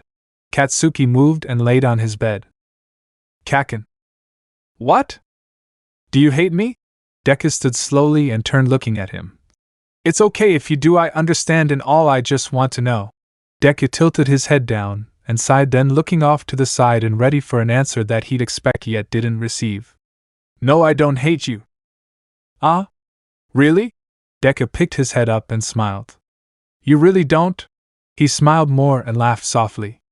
And all Katsuki did was nod as he closed his eyes. Yeah, nerd. MHHHH, that makes me happy. Deku shifted to his cat exterior and jumped up onto the bed, curling up next to Katsuki. Deku meowed and nuzzled his head down. Katsuki smiled softly and pet Deku behind the ears, receiving some purrs. I'm tired. So I'm going to sleep. So don't wake me up. Katsuki chuckled at himself for sounding so much like his sleep-deprived teacher. Damn. Katsuki muttered as he slowly drifted off into a peaceful slumber. Deku watched and meowed softly. He had just awoken from his nap, he wasn't tired yet. But instead of staying with Katsuki, he got up and jumped off the bed. He shifted from his cat form and into his Neko exterior and grabbed Katsuki's hoodie. He thought for a second and put it back down. Walking to the door, he cracked it open and shifted back to his cat exterior again and slipped through the door as it closed behind him. He walked around the dimmed lighted halls, trying to find his way around the large 1A dorms. As he walked around, he found stairs that led down. He tilted his head and started slowly hobbling down the stairs. As he made his way down, he heard light bickering, shouting, laughing, and rational talking. He continued to walk down as the commotion got louder and louder. One loud Baku squad, one silent group. One loud giggly group. And one angry demanding Ida. As Deku walked further into the loud lobby, he mustered up the biggest sound he make, which of course wasn't very big but got most of the beings in the room's attention. The smallest, the cutest meow escaped his mouth. Most of the females within the room ran over and surrounded the small kitten. Deku's eyes widened as he stepped back. "You're scaring him." A low monotone voice spoke from behind the crowd of females that surrounded the kitten. The heterochromia-eyed boy pushed past the females and picked up the small green kitten. "Did they scare you?" Deku meowed softly and nuzzled into him. Deku did feel a bit bad about clawing him earlier, but he got what he deserved after. He ended up getting injured again. Deku's fragile body could be very annoying. In surprise when Kirishima threw him, he didn't break any bones. Todoroki sighed and walked over to the couch, receiving some glares from the females that were originally crowding the kitten. He sat and laid Deku in his lap and pet him gently as Deku purred. "I wonder why he's not with Bakugo-kun," Uraraka pondered. "He probably just left," Todoroki mumbled. "Did you leave Bakugo's room?" Todoroki in the end received a meow. "Did he fall asleep?" He received another meow. "Wow, it's so cool that he can understand us," Kaminari butted in. "I guess," Todoroki mumbled again. Don't you think his fur color is weird, Karo?" Sia asked. "Yeah, and he can understand us," Uraraka added. And possibility do you think he's?" Ida was interrupted by Momo. "There's no way. They went instinct a few days ago, remember? And how could Bakugo ever acquire one anyways? They were unbelievably rare and either way expensive." Momo spouted facts. "I guess," Todoroki mumbled again, petting Deku softly. "You're soft," he whispered, and Deku meowed as if saying thank you. "There's no way that's normal though," Uraraka yelled. "Anytime we speak to him he meows as if he's speaking back," she continued. "Normal cats do that too, you know. Just not often." Kirishima sat by them. "Do they?" Uraraka asked. "Some do, Karo," Tsuyu added. Hours passed as they spoke about school, different quirks and classes of Yuuei, and Deku's weird behavior, of course. They were happy and chatting until one angry and irritated Katsuki came running down the stairs. "Where the hell is Deku?" Chapter 10. "Where the hell is Deku?" An angry Katsuki shouted in anger. Deku's immediate instinct was to hide behind Todoroki and climb up his shirt. Todoroki winced at the claws against his back as everyone stayed silent. "I know he's down here, hair for brains. Where is Deku? If you yell like that, Baku bro, he'll never come back to you." "That's not manly," Kirishima spoke. "Bakugo," Mina yelled. "We'll tell you where he is if you sit on the floor and say kitty, kitty, kitty," she teased. Katsuki cringed at the thought. "So you know where he is?" "Bakugo, stop yelling, it's inconsiderate," Ida yelled, waving his arms about. "You're the one yelling, you sonic hitch," Katsuki grumbled, sitting in the floor. "Are you gonna do it, Bakugo?" Mina squealed. Katsuki exhaled as everyone went silent, looking at him, while there were still slight giggles that came from the females. "Give Deku back," he yelled, his voice echoing in the silences of the dormitory. "HNG, Todoroki arched his back as Deku dug his claws further into his back. "Found him." Katsuki stood walking over to Todoroki, looking down on him. "Give him," Katsuki grumbled. "Be nice to him," the monotone voice groaned as he slowly moved Deku from his back. "He's my bucking cat, I can do whatever." "You're not very suitable for a pet, you know, Bakugo," Denki mumbled. "Why are you telling me this?" Katsuki growled at him, taking Deku back and walking back into his room. "Why'd you bucking leave?" Katsuki grumbled, closing his dorm door behind him as he tossed Deku to the bed.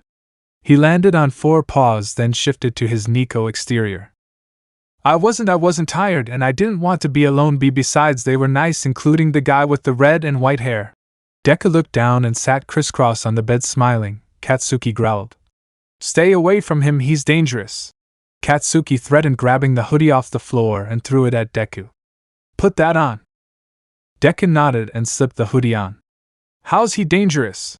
Deku asked, looking at Katsuki with his head tilted softly. He just is now. Go to sleep, it getting late. Katsuki turned the lights off and pushed Deku to the end of the bed. He then laid down and pulled the blanket over himself. Deku's ears and tail drooped as he pushed him away.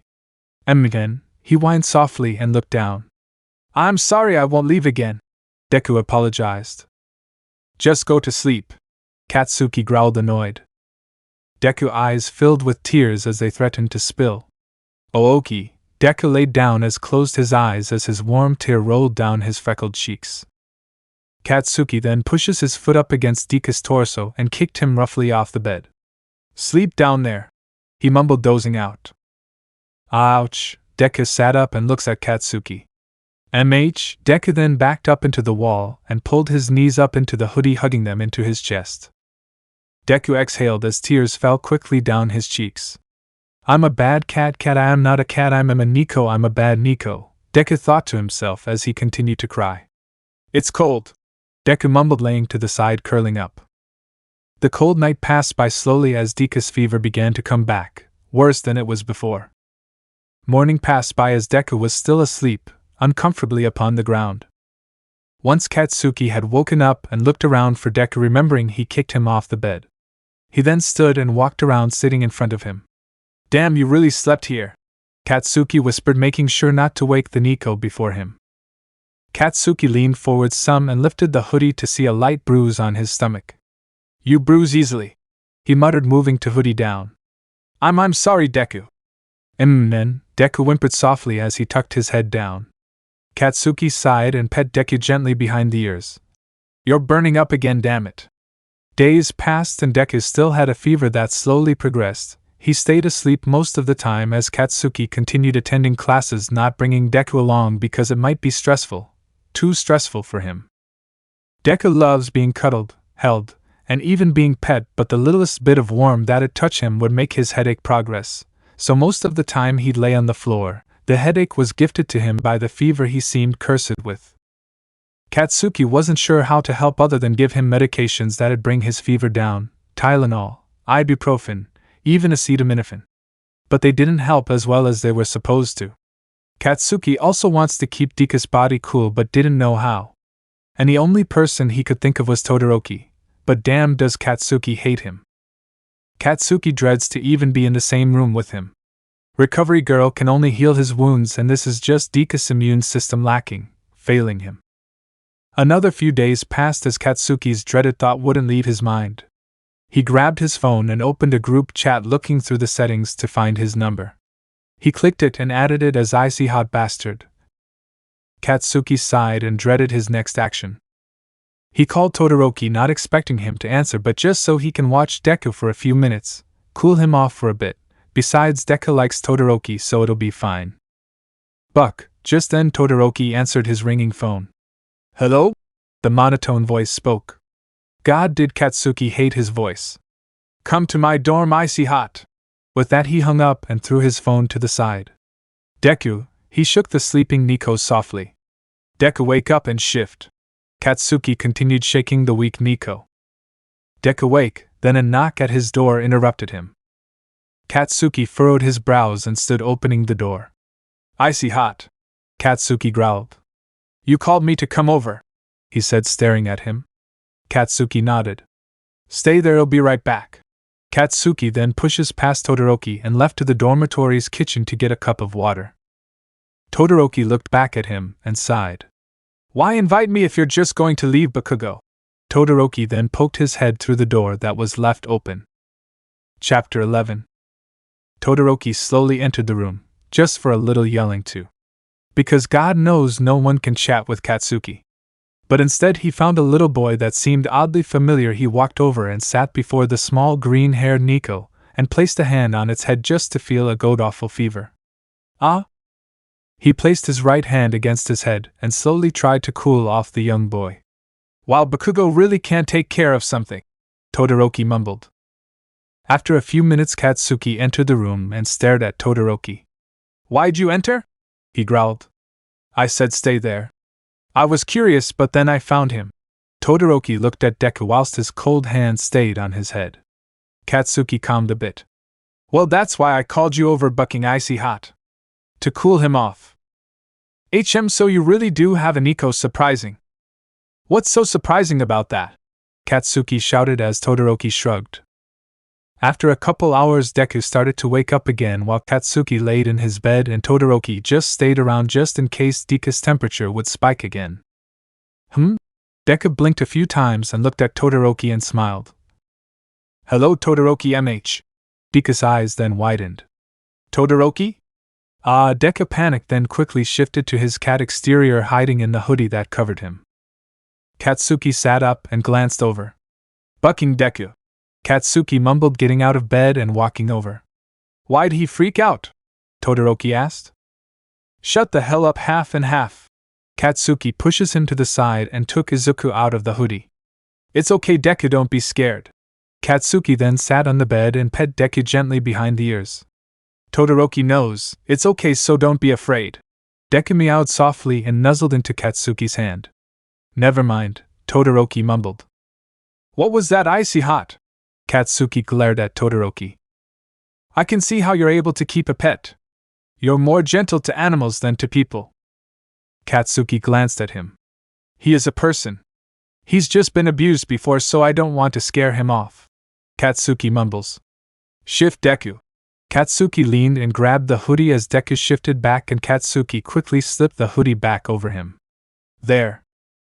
Deku got down and walked towards Todoroki as Katsuki laid back onto the bed scrolling through his phone. Todoroki hummed. Deku whined and ran around the bed, crawling up onto it whilst laying against Katsuki's chest. No. What the buck, Deku? Katsuki growled. You said he's dangerous. Deku whined. I was joking, nerd. Katsuki pushed him off his chest, then off the bed. Ugh, MHNNN. Deku pouted and crawled back into the bed, nuzzling into Katsuki. I'll just take my leave, Bakugo. Todoroki then stood and left with that. Damn it, Deku, what do you want? Katsuki growled, shoving him off the bed again. Do you not like me anymore? Deku backed away and looked down. No, you're bucking annoying, just leave me alone. Deku nodded and walked to one of the open corners of the room and laid down as his heart ached. I'm sorry, I'll be better. Deku then closed his eyes and sighed as tears began to roll down his cheeks. He finally felt better. His head wasn't pounding and his body no longer ached. He finally thought that once he was better, Katsuki would give him pets and attention. But he was wrong. He got the exact opposite. Silence filled the room and Katsuki sat up. Deku? He grumbled. He looked towards the corner of the room to see a crying Neko. He sighed and stood. Damn cry baby. Katsuki walked over and sat on the ground, petting the Neko gently behind the ears. Is this what you wanted? Katsuki mumbles and Deku nodded in approval. Minutes passed and Deku finally climbed up into Katsuki's lap and curled up. I'm sorry you hate me, I'll be less annoying. Katsuki shrugged it off as another one of his dumb apologies. But days would pass and Deku stopped coming out to say hi. Including after classes, to eat. To do anything, he'd stay under the bed and even sleep there. Most nights he'd hear the small Neko's whimpers as he cried. Deku kept his word. And it made Katsuki a lot less annoyed. But it also made him worry as the Neko would completely stop eating some days. Katsuki would regularly leave something to eat by the bed for Deku to eat, and he would, but now nothing left the plate. Finally weeks passed and Katsuki finally decided to check on the Neko, that it stopped eating and even stopped it whimpering at night. Deku? Katsuki laid on the floor looking at the Neko underneath his bed. Come here, Deku. He reached his hand out and tapped the Neko's head. Deku? He reached further and grabbed him, pulling him out. Hey, talk to me. A small whimper came from him. Katsuki furrowed his brows and stood laying in bed whilst placing the cat by him as well, making sure to wrap in a blanket to stay warm. It's okay, I'm sorry, Deku. Katsuki grumbled, holding the Neko close. Chapter 12. Deku, please wake up now. Katsuki laid with the Neko, petting its head gently, trying to wake the small child. Please, he mumbled. You're getting too thin, Deku, you'll die, please just wake up. Katsuki continued to mumble. Until a small whimper was heard from the Neko. He fluttered his eyes open, then closed them again. Deku, open your eyes again. I saw that. If you're joking with me, I'll be pissed. He yelled, then calmed himself. Please, Deku, he sighed. Deku fluttered his eyes open once again. He glanced at Katsuki and turned nuzzling into his chest as his stomach growled. You're hungry, huh? Katsuki started to sit up until he felt a small hand grip his shirt. You need to eat, Katsuki mumbled. MH. Deku denied as his grip loosened and his hand fell. Katsuki laid back down and pulled Deku close, rubbing his back gently. Okay, I'll stay, but you still need to eat something or drink something. You're looking so pale, Deku. He sighed again and Deku whined, nuzzling back into Katsuki's chest. You're so small, he mumbled. Deku hummed. Stay awake for me, okay? Katsuki held him close like he'd never let him go. Deku returned his favor with a whine. Please, damn it. Oh, okay, Deku spoke weakly. Thank you so much, Deku. I'm also happy you're not dead, he grumbled. Deku gave a weak giggle and a genuine smile. Katsuki sighed and shook his head in disbelief. How could he laugh at a time like this? Hours passed and Katsuki finally got Deku to drink and eat something. He made sure to keep Deku awake just in case something would happen, whether it be bad or be good. A few weeks pass and Katsuki regularly leaves for school and comes back to make sure Deku is okay. Sometimes Deku may catch a fever, and that's when Katsuki calls Todoroki to cool him off. Katsuki hates that Deku likes Todoroki's presence. You could even say he's jealous. Sometimes Katsuki's temper gets so bad he starts to lash out on Todoroki.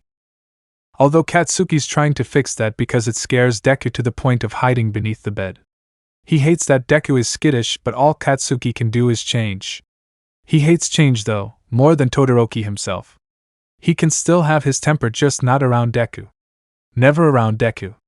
He can't risk losing Deku. Not only does he like Deku, but he doesn't want the hanging guilt of him being the reason Nekos go extinct. He'd never be able to handle that type of guilt. He already feels guilty enough with scaring Deku. And plus leaving him during school hours, and he has to leave Deku for training with All Might. He hates training with All Might. He never gets back before 2000 hours p.m. Months began to pass and Deku is allowed to hang out with the class, but only when Katsuki is around. When Deku is in his cat exterior, of course. No one except for Todoroki, Chio, and Katsuki know that Deku is a Neko. Everyone else is oblivious. Completely and utterly oblivious. Deku enjoys being with the class, but Mineta likes to touch him a lot, and the girls crowd too much. He enjoys sleeping on Todoroki's lap when Katsuki isn't in his jealous mood. He enjoys Kirishima's rough yet gentle pets. He hates Ida's constant yelling. He likes laying on Kaminari's shoulder. He hates Siro likes to try and play with Deku with his tape. It always ends badly. An angry Katsuki, an angry Ida, and a whimpering Deku. He likes playing with Dark Shadow, though. Deku's happy that Katsuki is opening up more to him. But definitely not to the class. Katsuki only respects a few people. Which is understandable. But ever since the incident, Katsuki's been more gentle, and not only that, but Deku's gotten more attention and pets when Katsuki isn't busy. Deku loves pets. But prefers them only from Katsuki. But other pets will do. Deku is happy, but he wants to leave the dorms. He's tired of being cooped up in there 24/7, but maybe, just maybe Deku may try and leave. Now how will that turn out? Chapter 13. Deku sat impatiently in Katsuki's playroom. He was waiting for him to get back from classes because whenever Katsuki's around he's never bored. But all Deku really wants to do is go outside, but Katsuki would never let him, but maybe Katsuki wouldn't have to know. Deku climbed off the bed and to the door, slowly opening it. He looked at the hall and tilted his head to the side. Quiet, he mumbled, walking out of the room. The door slowly closed behind him while Deku walked to the stairs, then down to the lobby room. He looked around at the empty space and giggled how he could be down in the lobby in his Neko exterior. He began to walk to the front doors whilst pulling the hood of the hoodie up on his head, tucking his ears down, and tucking his tail in the hoodie. As he walked out, he looked around, feeling the soft breeze against his face. He purred to the feeling. He jumped up and clenched his fists, giggling, feeling somewhat accomplished that he walked outside without being yelled at. As he looked around, he wandered off campus unseen and into the city. Most people just see him as a child and pay no attention, while some ask if he knew where his parents were, or if he was lost. He just stared at them, acting like a mute. He remembered someone telling him not to speak to strangers under no circumstances. And so he didn't, he just walked away. It didn't seem kind of rude, but with Deku's face he may have seemed more cute than rude.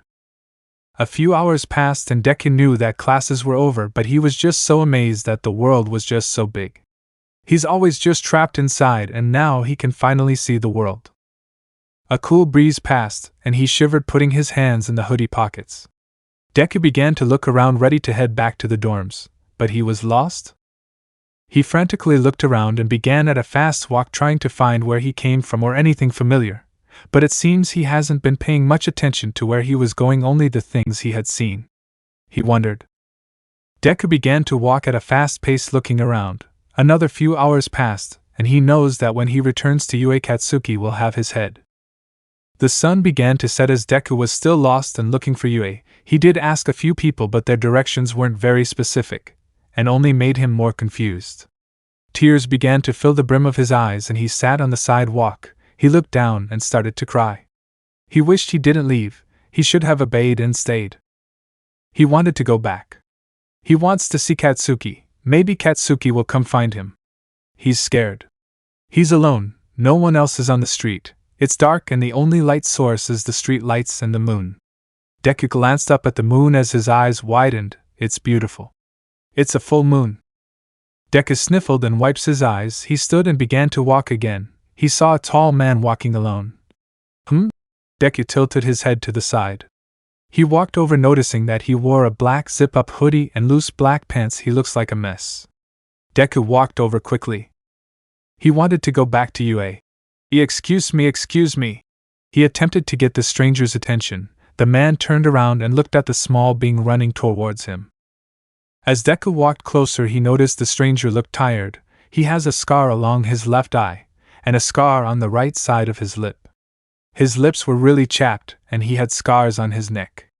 His red eyes like Katsuki's, but he had pale blue hair. He gave Deku bad vibes.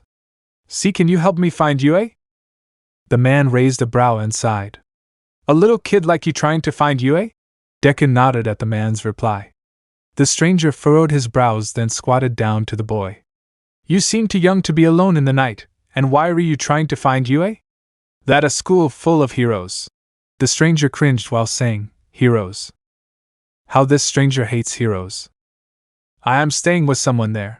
Deku mumbled, tucking his head down, pulling his hood over his head more. Oh, don't be scared, I won't try and hurt you.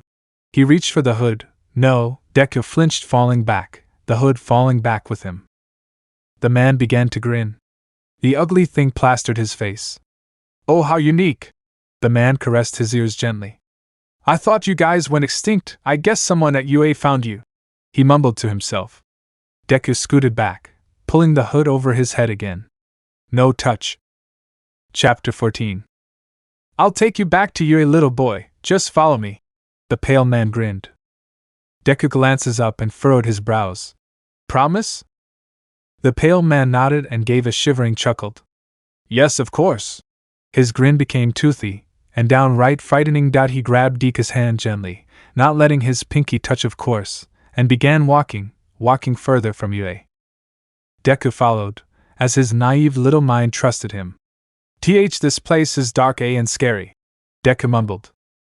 Just a little more walking. He chuckled, gripping Deku's hand harder with his forefingers. NGHOU ouchie. Deku whined. SH, little boy, we don't want to wake anyone up, do we? He laughed again, walking up to a run-down bar motel. Here we are. He gave another toothy grin towards the boy. This isn't Yuuei. Deku looked up at the building. It's not. He frowned, attempting to deceive the boy. Yet, Deku was cut off. He felt two cold fingers against the back of his neck. The pale man pressed his fingers against the two pressure points, making Deku fall unconscious. He caught the boy and held him in his arms, walking inside. Shiggy's back. A young girl, blonde hair, screamed with joy. Toga.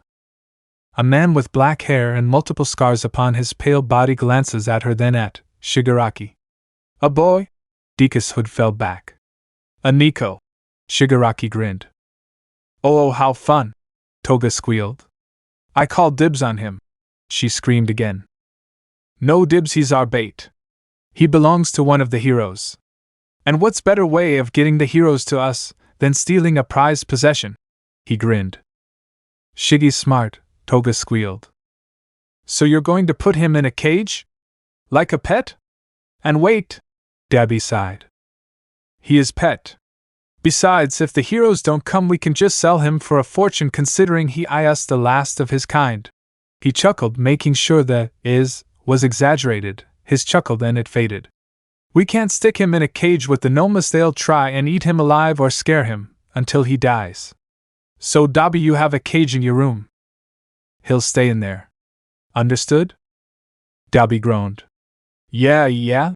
He passed by Shigaraki and snatched Deku away, walking upstairs to his room. He shoved Deku inside the small rusted cage in his room. Geez! He stood and walked back down. As Kurogyri made alcoholic drinks and gently cleaned old glasses, watching as Toga fought with Shigaraki about him giving the Neko to Dabi. As Dabi made his way down, he quickly made a very annoying escape back up to avoid the yelling. And Toga, he closed his door and sat by the cage as the Neko twitched and whined. He glanced at it and rolled his eyes. What a small being, he muttered. Back at Yuuei, Katsuki has been frantically looking around the Class 1A dormitory, screaming at everybody who might have Deku. Beings such as Todoroki, Uraraka, Ida, Kirishima, Kaminari, and Mineta. Give Deku back, someone just bucking tell me who has him, Katsuki yelled. Why are you so worked up, Katsuki? Ida said, using his usually robot arm motions. No one has him, and he's just a cat. He'll turn up again, he continued. Yeah, Bakugo, calm down please. And trust us for once, Kirishima said. If this is some kind of prank, I will murder each and every one of you, Katsuki screamed. Bakugo, Katsuki, Aizawa yelled, entering the dorms. Your yelling is waking and keep everyone awake, knock it off. He sighed. Come talk to me outside. He left just as fast as he entered. Katsuki grumbled and walked outside, his snarl growing as his eyes narrowed more, his glare threatening anyone who glances at him. If you don't stop, I'll have to call your mother, Katsuki, Aizawa sighed. Katsuki calmed a bit but still filled with rage. One of them have Deku, he mumbled. Why is Deku so special to you? He's just a cat, Katsuki. He'll turn up eventually, Aizawa asked, crossing his arms. Well, Deku is different, he yelled. How so? Aizawa lifted a brow. BMHH, because it's none of your. He glanced at Aizawa, his glare even more threatening than Katsuki's. Chapter 15. Aizawa-sensei, Katsuki got instantly quiet. He's not just a cat, he mumbled. He's a Neko, he whispered. And he's lost? Aizawa asked. Katsuki nodded. If he left the dorms, someone might have stolen him, he muttered. Aizawa walked into the dorms and looked at everyone. If you have the cat, I demand you give him back immediately, he yelled. The class looked at each other and shrugged. Katsuki walked in, looking at everyone as he bit his lip. He left, then we have to find him, Aizawa-sensei. Katsuki looked at him with almost a pleading look. Tomorrow we'll search, he sighed. Get something with his scent on it. And be awake early tomorrow morning. He sighed again, pinching the bridge of his nose. Wait! Why is this such a big deal that you guys are doing a search? It's just a cat, Uraraka said, confused. Tell them, Katsuki. Aizawa glances at him. Katsuki growled. HNG Dikasa, he's just a cat, he's mine though, he said quickly under a low mumble. It almost sounded like gibberish. Aizawa sighed and rolled his eyes. But it wasn't his information to tell. Katsuki didn't want to tell the class they'd overreact or something. There were a few sighs. Not much of a reaction. To them, Deku is just a cat. But this cat meant everything to Katsuki. When I get him back, I don't want anyone touching him, got it? There were a few murmurs and whispers. Katsuki, he really will come back, he's just a cat, Momo said. Back at the Lav's hideout, Deku lay there motionless, as little whines escaped his small body. His body shivered as the temperature dropped. Dabi sighed and stood taking a blanket off his bed and walked over again, squatting down, opening the small cage whilst wrapping the Neko in the blanket. Deku calmed and relaxed. How'd you even end up unconscious anyways? He mumbled, closing and locking the cage. Dabi sighed and sat by the cage and waited for it to wake. A few hours pass and Deku began to shift and open his eyes. He sits up quickly just to knock his head against the top of the cage. He whined loudly and laid back down, covering his head. And Dabi jumped from his sleep and glanced at the Neko, for he was finally awake. He sighed and sat up. Finally, he mumbled. Deku looked at Dabi, then looked around the small cage he was encased in. His breathing pace picked up as he began to pant heavily. Not again, not again, the Neko mumbled as tears streamed down his face. He looked at Dabi pleadingly. Let me out, I don't want this, not again, he cried. Dabi felt his heart ache watching the small boy cry. Then realized the few words he's been repeating, not again. This grabbed his attention. Not again? He asked. Deku nodded. Not again, no more cages and no more hitting. Dabi raised a brow. From your owner? Deku shook his head. MH, he saved me. More tears streamed down his face. Saved you? So before you were abused? Deku nodded softly. Are you going to hurt me? Dabi shook his head. I won't, but they might. Deku began to cry more as his breathing became staggered. His gasping became sharp. Dabi's eyes widened as he realized the small Neko was hyperventilating. Hey, calm down. It'll be okay, they're not allowed in my room so they can't hurt you. Dabi tried to calm him down, but he's never been good at calming people down, let alone helping anyone. He began to continue talking to reassure the small being, but soon enough the Neko fell to the side and passed out. At least he was calm now. Dabi stood abruptly and walked downstairs, glaring at Shigaraki. You basically kidnapped a kid, he yelled. So? Shigaraki began to argue. The heroes can wait, what if the heroes don't come for him? Have you thought that far? Dabi glared as Toga watched with wide eyes and a grin as the boys argued. Well, just use him, and if he doesn't listen he'll be punished. Easy. No, not easily, why'd you give the damn thing to me? Like hell I can take care of it. Dabi growled, crossing his arms. Did it wake up? Was all Shigaraki said. Yes. Dabi calmed. What did you do? Shigaraki tilted his head down in question. I couldn't do anything. It started crying and hyperventilating, then it passed out. Shigaraki, if you heard it. Dabi was then interrupted. Then what? Since when have you cared about anything? We're villains, Shigaraki stated. Chapter 16. Dabi glared at him while sparks of blue fire emerged from him. Since you brought back a bucking, past abused child, if every time he wakes up and has a panic attack, he won't be staying in my room. He can stay in mine, Toga squealed. Dabi glared at her. Absolutely not, he argued back. Humph. She pouted, looking away. Shigaraki sighed, then grinned softly. Then find a bucking way to calm him down. It shouldn't be so hard. And with that he left. Stupid son of a hitch, Dabi muttered. Is Dabi-kun mad? She jumped upon the table and kicked her legs. No, he grumbled, walking back to his room, to find the Neko awake again. Hey, don't do that. He ran over to the cage and opened it quickly, grabbing his hands. Deku looked at his wrists, then at Dabi, shaking heavily. Whilst Dabi was downstairs arguing with Shigaraki, Deku had woken up again. Once again he looked around to find himself still within a cage, where he began to panic, while old memories filled his mind. He started to pick and scratch at his wrist, scratching away at the skin, making it raw. That was, until Dabi walked in. Why would you do that? Dabi spoke softly, moving Deku's hands to his sides and moving back, closing the cage. Did do what? He stuttered as his gaze fell, looking down at the blanket that wrapped him. Make yourself bleed, he growled, standing. Deku flinched and scooted back. I'm sorry, please, I'm sorry. Dalby shook his head and walked to the bathroom grabbing wraps, then walked back sitting opening the cage. It's okay, calm down, okay? Dalby grabbed his bleeding wrist gently as Deku flinched. He then looked at his wrist. Oh, he furrowed his brows. Look, you inflicted this on yourself, did it hurt? He gazed softly at him.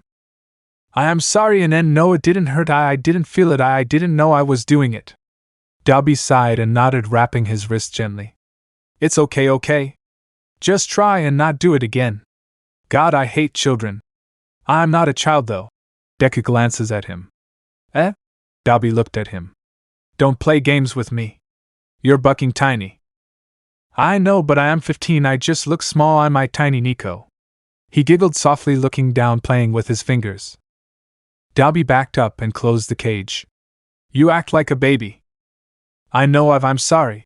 Deku's small smile faded as he remembered the situation he was in. I grew up in the black markets and in abusive households, I don't know how to act any other way. Dalby sighed. It's fine. He was cut off by the heart-breaking voice crack of Deku. I'm sorry. Deku began to cry as his voice cracked, trying to hold himself together. Just please don't hurt me, I won't be able to handle that, I can't handle any more of that. He sniffles as his cries turned to soft sobs. Dalby stood and walked over to his bed, laying down. I'm not going to hurt you. Okay? He sighed and closed his eyes, falling asleep. Emmi-chan, Deku nodded and curled up into the blanket. He looked at the rusted cage as more tears fell. He hated cages. He has so many bad memories of being in a cage that it hurts him. Mentally. And even physically. Him scratching at his wrist. In a situation like so is normal. And he doesn't even realize that it's putting him through pain. Deku fell asleep, after a few minutes of calming down. He knows he will end up getting hurt here. Even if it not by Dalby, it'll be by someone. Back at Yuuei, Katsuki picked out a hoodie Deku had recently worn and placed it down on his chair. He sighed in hope that his scent would still be traceable. If he went too far, there was no doubt he got lost. And taken. Katsuki paced his room, overthinking the possibilities of what could have happened to Deku. He bit his lip and walked out into Kirishima dorm, knocking. He needed someone to talk to. And that someone he wanted to talk to was lost. Chapter 17. Kirishima opened the door and cocked his head to the side. Bakugo? I'm ranting, Katsuki said, pushing himself inside the dorm. You can't just barge in, I mean. Not that I mind. I mean, you're not yelling, he mumbled. I will be. Kirishima sighed. Is this about Deku? Yes, the bucket is. What if we can't find him? What if a villain found him and took him? What if the League of Villains found him? What if he's hurt, or completely lost somewhere? Wha? Bakugo, calm down, it's just a CA. No, he's a Neko, he's the last of his kind. Anyone who has him would want to sell him. What if he's put in the black market again? Katsuki stared. Again? Kirishima asked. Yes, Deku's actual name is Izuku. I just prefer Deku, I guess, and named him that but he grew up in the black market, and when I found him he was running away from his abusive owner. I just thought maybe if I could keep him he'd be safe. He's been through a lot, and god damn it, I don't want to bucking lose him. Katsuki looked down. Kirishima sighed. You'll be looking for him tomorrow, it'll be okay. Okay? And what if his scent is gone? Hound dog in we real. He'll find him, he has the best sense of smell, everything will be fine, okay? Katsuki nodded. I want my Neko back. He crossed his arms. What if he ran away because of me? What if I scared him off? I've hurt him before, I didn't mean to, he gets annoying sometimes and the actions or words that slip out are wrong. Kirishima places a hand on his shoulder. Go get some sleep, okay? It's late. You'll get him back. Katsuki glances at his hand and glanced at Kirishima. MGH. Ah, Kirishima moved his hand quickly. Don't yell at me. I'm not. Thank you for bucking listening. And here I thought I wouldn't hear a curse word from you tonight. Kirishima teased. Shut the hell up. Katsuki chuckled softly. Go to bed, Bakubro. It's almost midnight. And with that Katsuki left, and walked to his room. After a few hours, Katsuki had finally fallen asleep after setting his alarm for 5 a.m. Morning arose quickly and Katsuki prepared for his leave. But back at the love's base, it seems everyone was awakened by Deku's piercing screams. Dabi sat up quickly to find Deku not within his cage. He stood quickly and ran to the basement door to find it locked. "Shigaraki, what are you doing?" Dabi yelled as he was answered with another one of Deku's screams. "Stop hurting him," Dabi yelled again. Again another scream. And another and another. And many more came within. And soon enough silence. Absolute silence. Dabi stepped back as the door opened. He watched and Shigaraki had a large grin that plastered his face. Small shivering giggles coming from him. "How small! How fun! Here, catch!" He then tossed the Neko like a doll to Dabi. Dabi quickly caught him. The jacket he once wore was ruined, blood stains within. His skin tattered, little areas incinerated, syringe holes poked into his skin, small knife cuts within his arms and legs. "When have you decided to torture?" Dabi yelled. "Nekos are rare. I was just playing with him. He'll wake up soon." Dabi growled and walked up to his room. Slamming the door closed, he laid the Neko on his bed and walked to the bathroom, grabbing wraps, and walked back, pulling the worn-out hoodie off. "God damn that maniac!" he mumbled, wrapping the Neko's arms and legs. His body tattered and incinerated, marking from Shigaraki's quirk. He wrapped his chest as well.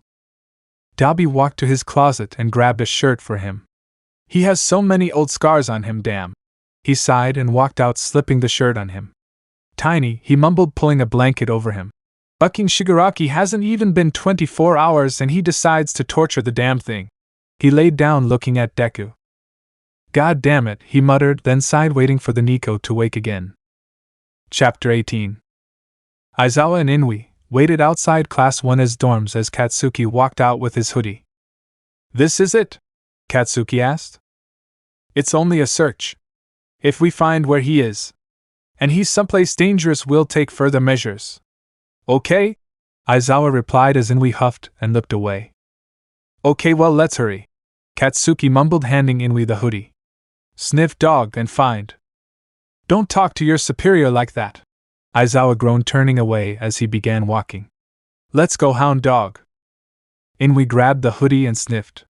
Katsuki watched as Inuei began to look around. "Come on, Katsuki," Aizawa yelled.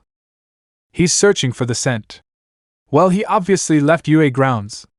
So let's wait for him at the front," Aizawa explained. Katsuki nodded, following Aizawa. "What if we can't find him today?" Katsuki asked. "We'll search until it gets too busy. He couldn't have gone far." As Aizawa and Katsuki followed Inuei throughout the dead streets, the scent trail began to fade as rain began to shower from above. "Let's bucking hurry," Katsuki growled as they picked up their pace. Eventually, hound dog stopped and looked forward. The place where Shigaraki took Deku. Katsuki began to look around. How the hell did he go so far? He may have gotten lost, Bakugo," Aizawa grumbled. "Let's continue on." Hound dog nodded and continued his way until street got busier and the scent got harder to track. Hound dog stopped a few yards away from an abandoned bar. "He's in there?" Katsuki growled. Hound dog nodded and sniffed. "Villains," Inuei mumbled. "You'll recognize some other scents, hound dog?" He nodded. Aizawa sighed. "Villains?" He nodded again. "We'll gather other pros immediately. Hound dog, stay on site but don't get caught. Have your radio on." Katsuki. "I'm joining." Katsuki stayed. "Katsuki, you're too reckless." "So no." "I'm coming," Katsuki growled. "Katsuki, you're way too reckless for this type of mission. I'm sorry, but you won't be able to come. One mistake and your Neko will die. Villains don't show remorse. They don't care about anyone but themselves, okay? So no, you can't come." Katsuki growled. "He's my Neko, I want to at least help, please, Aizawa-sensei." Aizawa rolled his eyes. "If you get reckless, you know the consequences." Katsuki nodded. Aizawa and Katsuki both made their ways to Yuuei while explaining the issue at hand to some other heroes. They hurried to think up a plan, but they weren't sure how they would proceed with the plan. They are very limited on info. They don't know how many people are inside and they have no idea which villain is within the building. They have no idea where Deku is located, they just have to go on a whim. The heroes started their way towards the abandoned building. They kept it on the down low to not cause any attention just in case. While the heroes plan, Dabi treated Deku's new wounds with a sigh. "Torturer," he mumbles. Deku stares at Dabi, then furrows his brows. "I'm sorry." "For what?" "You did nothing wrong but follow a lunatic," Dabi muttered, finishing up his wounds. "There. I didn't know who he was. He said he'd take me to Yuuei, but he knocked me out and brought me here." "You shouldn't be so naive, kid." Deku sighed and looked down. "I want to go back to my owner." Dabi rolled his eyes. "Shigaraki won't let you go that easily, Buck. If the heroes don't come, he'll sell you." "Sell me?" Deku looked down and sighed. "Not again," he muttered. Dabi ruffled his hair. I'll try and keep you safe. Besides, you're cute," he said, beginning to mess with his ears. "I guess." Deku stuttered, looking away. Chapter 19. Shigaraki ran into Dabi's room quickly just before the heroes charged into the building while other heroes surrounded the area. "Dabi, take the Neko and go through to tunnel in the basement. The heroes are here. And frankly, I'd like to keep the Neko just a bit longer. So go run with him." Shigaraki ran downstairs and began to prepare for a fight with the rest. Kurogiri was preparing a portal just in case things get too bad. Dabi held the Neko close and ran downstairs. "Stupid bastard telling me what to do. Who the buck does he think I am?" mumbled Dabi as he started his way to the basement door. Once a few heroes charged and the battle to save the green-headed Neko began. Katsuki refused to stay back like he was told. He saw Dabi run off with his Neko and followed them down the basement. Katsuki ran past everyone and followed Dabi quietly through the basement until he attacked. He let off an explosion, causing the whole tunnel to tremble. A loud whimper came from Deku as Dabi had turned around and countered the explosion with his fire. Katsuki got ready with another explosion. He grabbed onto his wrist, steadying his hand as he prepared to let off another big explosion. Dabi growled and held Deku close as he ran off down the tunnel. Katsuki let off the explosion as a gust of wind and spark flew down the tunnel. It left Dabi off balance as he flew forward and landed on top of the Neko. Deku whimpered and whined, trying to move himself from the larger being. Dabi used the smoke to an advantage and got back up quickly, grabbing the Neko and running down to tunnel as fast as he could. "Kaken!" Deku yelled. Even if Katsuki couldn't see his way through the tunnel, he still ran. He ran straight forward as fast as he could, until he hit the end point. Outside. Katsuki panted, looking around. "Deku?" he yelled. Deku gasped and yelled back. "Kaken!" "Shut up!" Dabi yelled. "You don't want him to catch us, do you?"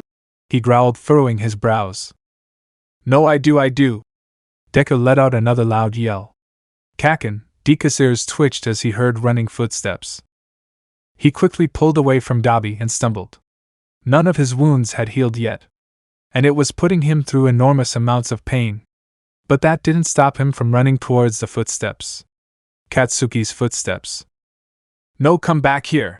Dabi tried to grab him. Deku shifted to his cat exterior and ran. He ran as fast as he could, until Katsuki turned around to the small Neko and blasted him accidentally out of instinct. As the explosion hit Deku's body, the gust of wind caused him to go flying backwards. The sparks from it marked his small kitten body.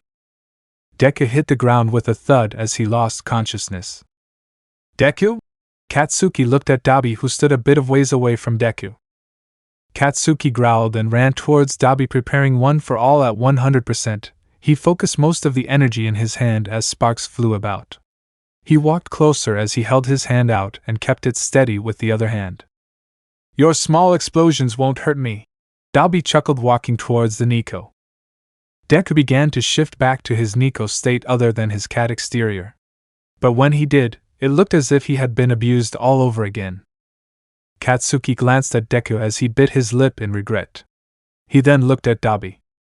He walked closer and stood right next to the Neko. Dabi froze and crossed his arms as blue flames erupted from his body. Hit me! Dabi grinned. Katsuki let off the explosion. As he let it off, he flew backwards from the power that he once learned before. Once he hit the ground, he watched as dust and dirt had flown up, the flames had gone out. As the dirt cleared, he saw the Dabi had been gone. Katsuki took his chance and grabbed Deku and ran. He took out a walkie-talkie and notified everyone within the premises that Deku had been retrieved. Katsuki quickly ran back to Yuuei, leaving the other behind as they retreated. There wasn't much of a fight after Kurojiri ported the lava away. It was more of a search. Katsuki ran to RG's office holding Deku close. As he entered, he panted softly and held Deku out. Help him! RG took a look at Deku before moving him to a bed. She healed what she could, but there seemed to be many drugs into his system, causing his wounds to grow worse as they were healed. Katsuki sighed as he let Deku lay there until he wakes up again. Chapter 20. A few days began to pass as Deku's wounds slowly began to heal. Katsuki continued his training with All Might, letting Izuku rest. When Katsuki trained, Todoroki comes into his room and checks on Deku to make sure he's okay. Class 1A still has yet to learn that Deku is a Neko, but Katsuki is slowly coming around to it. He doesn't care to tell the others. Lately, Deku refuses to leave the far corner of Katsuki's bed in fear that anything can and could happen to him. Katsuki walked back to his room from his late-night training. He was a bit aggravated that he won't get his normal amount of rest. As he enters the room, he saw as Deku was still curled up in the same corner. He sighed and changed into a more comfortable attire, then laid down looking at Deku. He gently pet behind his ear at Deku, flinched, and sat up quickly. Aake kaken. He relaxed and smiled looking at him. Hello, he smiled more. Katsuki shook his head and let out a small chuckle. Hello, Deku, he mumbled softly before pulling the blanket over himself. How are your wounds? Deku tilted his head to the side. They make my body sore and I have a really bad headache, he explained in a soft voice. Still? That headache should fade off soon, Katsuki grumbled, closing his eyes. How was training? Deku laid back down looking at him. Tiring? I'm tired, okay? I'm going to sleep. You need to sleep that headache off. Okay? Katsuki mumbled before falling asleep. Why, yes, sir. Deku nodded, closing his eyes. Good night, he whispered before falling asleep again. Morning rose as Katsuki got ready for class and Deku watched. Bring me? Deku mumbled softly. Katsuki glanced at him and sighed. Shift. And you have to stay like that all day. No noises either. You have to be quiet. Deku nodded softly and shifted to his kitten exterior, waiting patiently for Katsuki to pick him up. A few minutes passed before Katsuki gently picked him up and, wrapping him in a small blanket, he proceeded to leave his room and start walking to his class, ignoring everyone else. Deku stayed still and relaxed, feeling safer than in Katsuki's room. He's not alone in a dark, quiet room. When you're alone, anything could snatch you. Katsuki sat at his desk, setting Deku in his lap. On the way to class, Deku fell back asleep. Katsuki sighed and looked at the clock in the front of the classroom. A long, boring day awaits. Katsuki moved the blanket gently and pet behind Deku's ears, softly trying not to wake him up. He then covered his ears as the bell rang. He watched as Aizawa entered the class with his usual boring look. There's not much more to expect from him. Class started like the usual. Katsuki was calmer with Deku within his lap, and the class seemed less rowdy. The day passed slowly with worksheets and somewhat silence. Deku would wake up periodically, but eventually fall back asleep. After the day passed, Katsuki walked back to his dorm and set his things down, then laid Deku down in the bed, letting him rest more, for he wasn't yet healed or at all yet recovered from the traumatizing events. Katsuki left to go shower before doing his homework, leaving Deku alone in the room. Deku opened his eyes and looked around in a slight panic, alone with no one around, but anything could pop out from somewhere. Deku panicked and moved inside the blanket surrounding him. He attempted to hide himself whilst glancing out a tiny peephole, waiting for his Katsuki. Chapter 21. Days began to pass as Deku slowly recovered. Katsuki began training more, paying less attention to him. Todoroki stopped visiting after his wounds healed and stayed as bruises. Katsuki stopped taking Deku to class and just left him in the dorm room alone. Katsuki would come back to his room, do his homework, get ready for training, then leave for hours and come back late, shower and go to bed. Deku will try to get his attention, but nothing seems to work anymore. Katsuki ignores him. The most attention Deku gets is before Katsuki falls asleep. He gets little pets for a few seconds. Days that passed turned to weeks. Deku began to stop eating to see if Katsuki would notice. He didn't. Deku laid limply against the bed looking at the ceiling waiting for Katsuki to get back from class. Soon he entered the room and got out his homework and sat at his desk. "Kaken," Deku mumbled. No answer. "Kaken?" No answer. "Kaken?"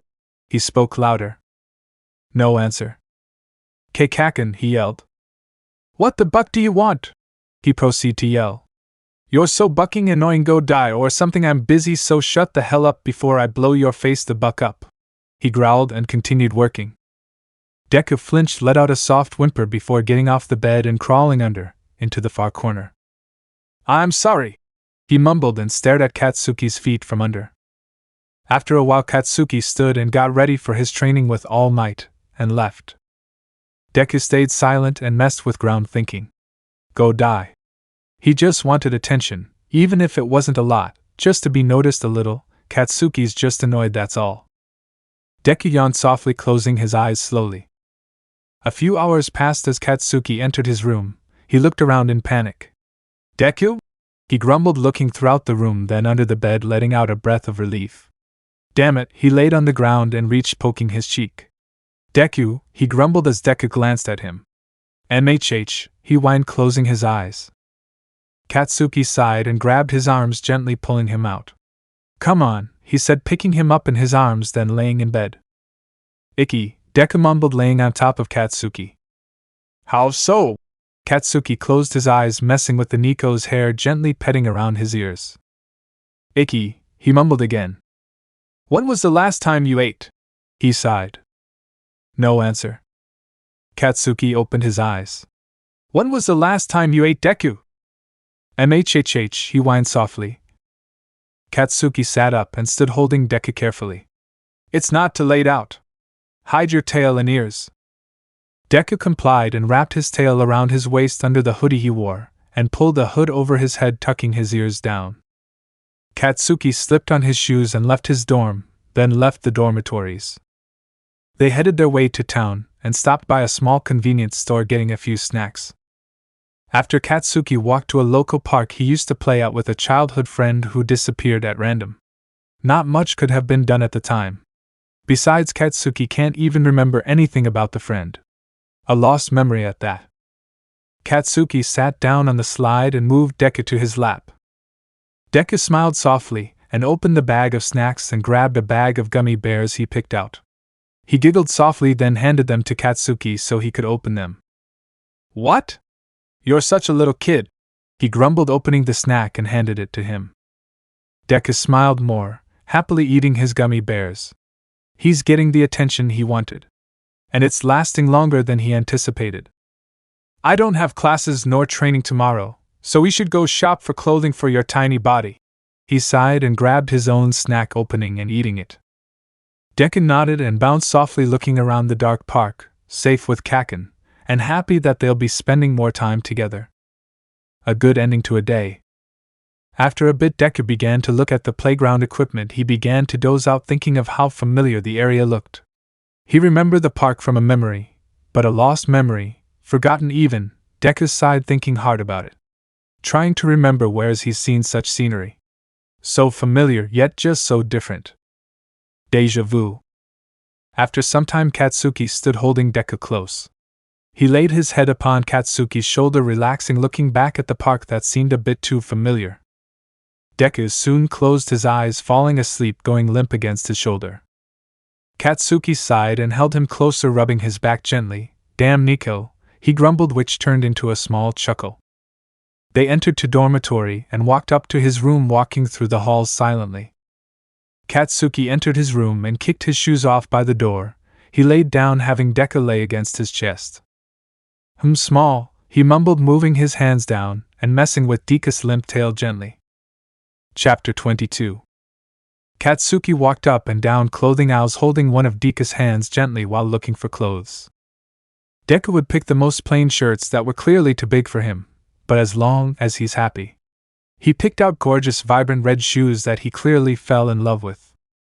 They continued walking around, whilst Deku looked at different clothes, picking ones out that pleased him the most. Katsuki grabbed a shirt and kneeled down to Deku holding it up to him. "Do you like this one, Deku?" He looked at it and smiled. Katsuki gave a small smile and put it in the basket. "I think that's all the clothes you need, okay?" Deku nodded and looked around then at Katsuki. "We leave?" he mumbled softly. "I have to go pay first, dumbass." Katsuki grumbled and grabbed Deku's hand, walking to the front. After Katsuki paid for the items and carried the bags in one hand while holding Deku's hand in the other. As they walked out, Deku slowed his pace looking around. Katsuki glanced at him confused. "You okay?" he grumbled. I'm tired, I think." Deku mumbled, stumbling over himself before letting go of his hand and collapsing against the concrete. Deku? This ain't time for jokes." "What the hell?" He squatted down and looked at Deku, realizing how thin he'd gotten. "Bucking starving yourself," he growled and put Deku over his shoulder, walking to Yuuei. "I'll stuff you like a bucking turkey," he mumbled, walking faster, gripping the bags while Deku stayed unconscious from exhaustion and malnourishment. Katsuki was nearing the dorms, realizing that Deku is still in his Neko exterior. Katsuki sighed and bundled Deku in the large hoodie he was wearing and rushed inside and towards his room. Honestly, people would overreact if they saw Deku, so rushing past everyone seemed simpler than being annoyed with overreacting reactions. Katsuki quickly walked up to his room, avoiding everyone. He laid Deku down onto the bed and sighed, putting the bags of clothes in the corner of the room. Katsuki sat on his bed and looked down. "Come on, Deku, you gotta take care of yourself too. You're not a little kid, damn it," he mumbled, taking out his phone, calling RG. "Bakugo? Is it the Neko again?" Recovery Girl answered. Yeah, he passed out. I think it's because he hasn't been eating. Is there something you could give him?" Not that I know of, but when he wakes up, make sure he's hydrated. Then try feeding him. He'll be fine." She then hung up. "Damn it." Bucking Neko. After a few hours, Deku began to wake up again. He sat up and looked around, laying his eyes on Katsuki. "Kaken?" Deku whispered softly. Katsuki looked over from his desk and quickly grabbed a bottle of water, handing it to him. "Drink that." "Oh, okay," Deku mumbled, looking at the water. "Drink it, Deku," Katsuki mumbled, staring at Deku. "Oh, okay," he said, drinking the water. "I'm gonna make some food. I'll bring it up for you, okay?" Deku nodded, taking small sips of the water. Katsuki left as Deku sat there, confused. Why does he care all of a sudden? "I won't die. I'm fine. I'll be okay. I'm just lightheaded, that's all." That's what going through little Deku's head. He sighed, waiting, finishing the water, and set the container to the side. After about half an hour, Katsuki entered his room with a large bowl of katsudon. Deku lied against the bed, bored out of his wits, but sat up quickly to the opening of the door. "Kaken," he shouted happily. "Here's some food, eat it all," he mumbled, placing it in Deku's lap, then 2 water bottles beside him. "I'm gonna get fat." "Okay, and? You'll be fine. Eat it all." He glared.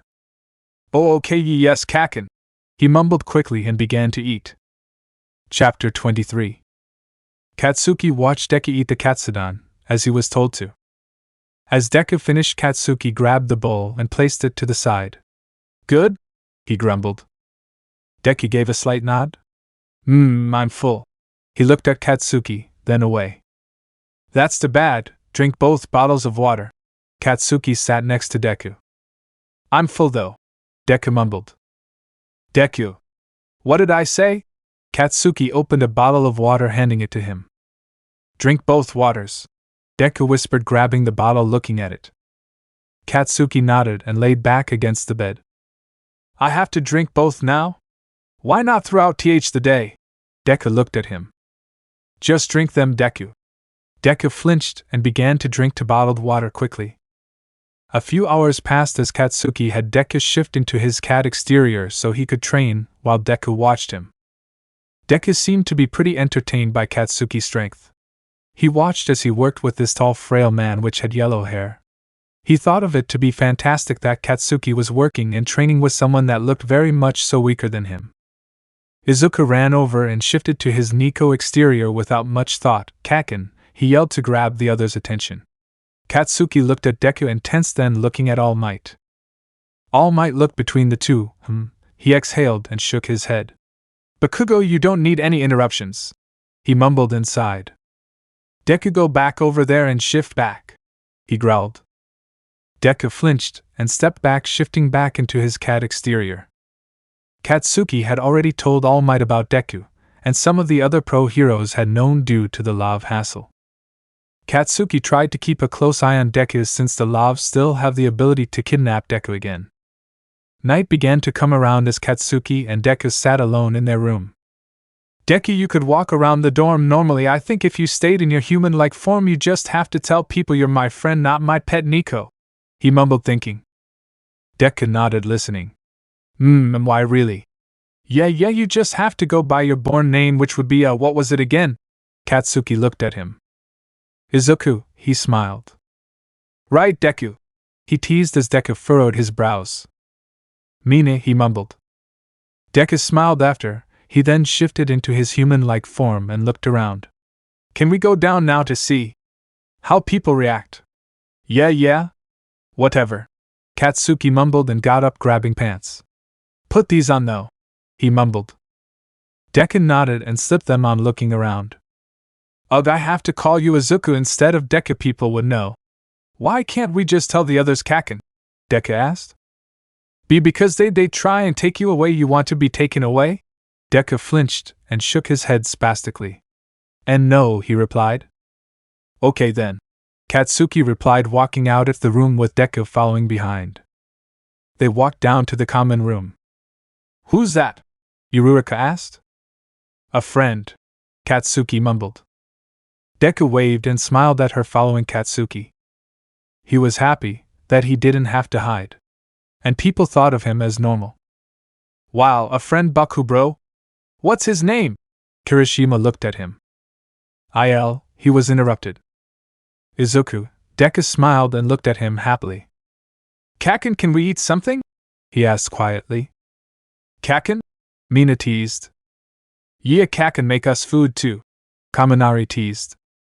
"Don't call me Kaken," Katsuki growled and yelled, making Izuku flinch and fall back. "I'm sorry, Bakugo," Izuku mumbled and looked down.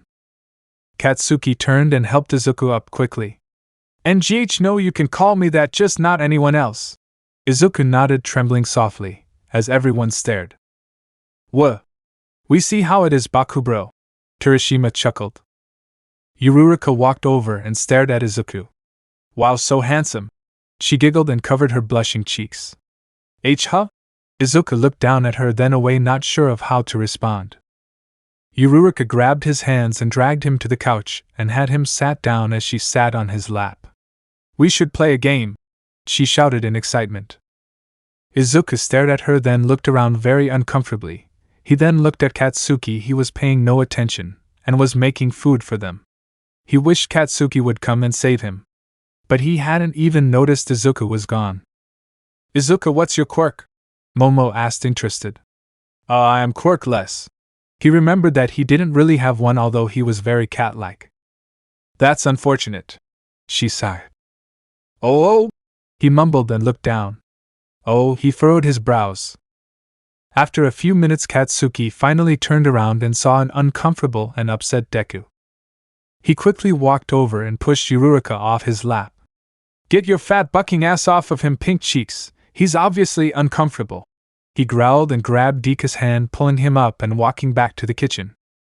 Everyone looked at them as Katsuki almost babied him. "Are you okay?" he asked him as Izuku nodded.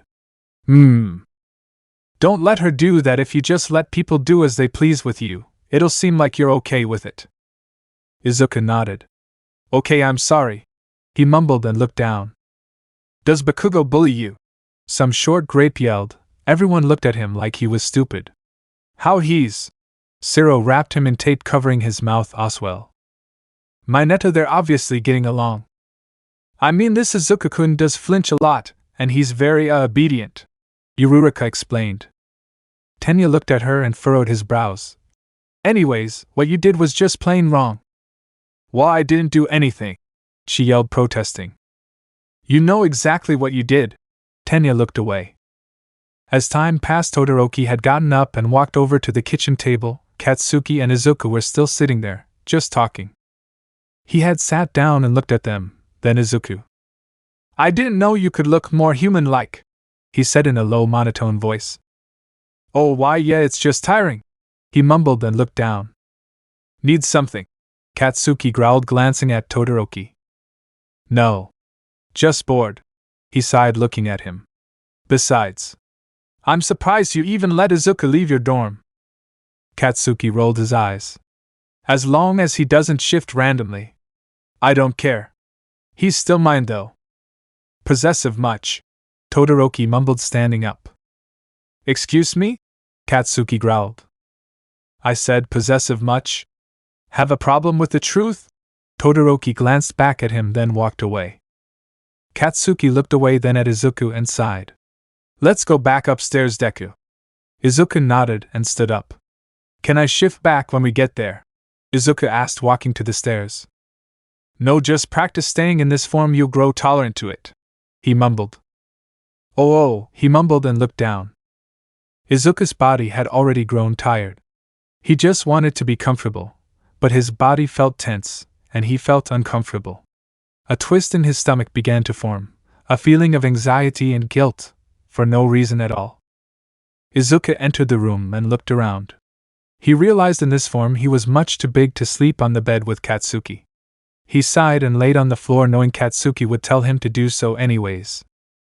Katsuki paid no attention to the boy, he just began to get ready for bed. Many minutes passed as Izuku fell asleep, very uncomfortable he was. Katsuki hadn't known that staying in Izuku's current form was stressful for his body. He didn't know how uncomfortable and tense Izuku's body was.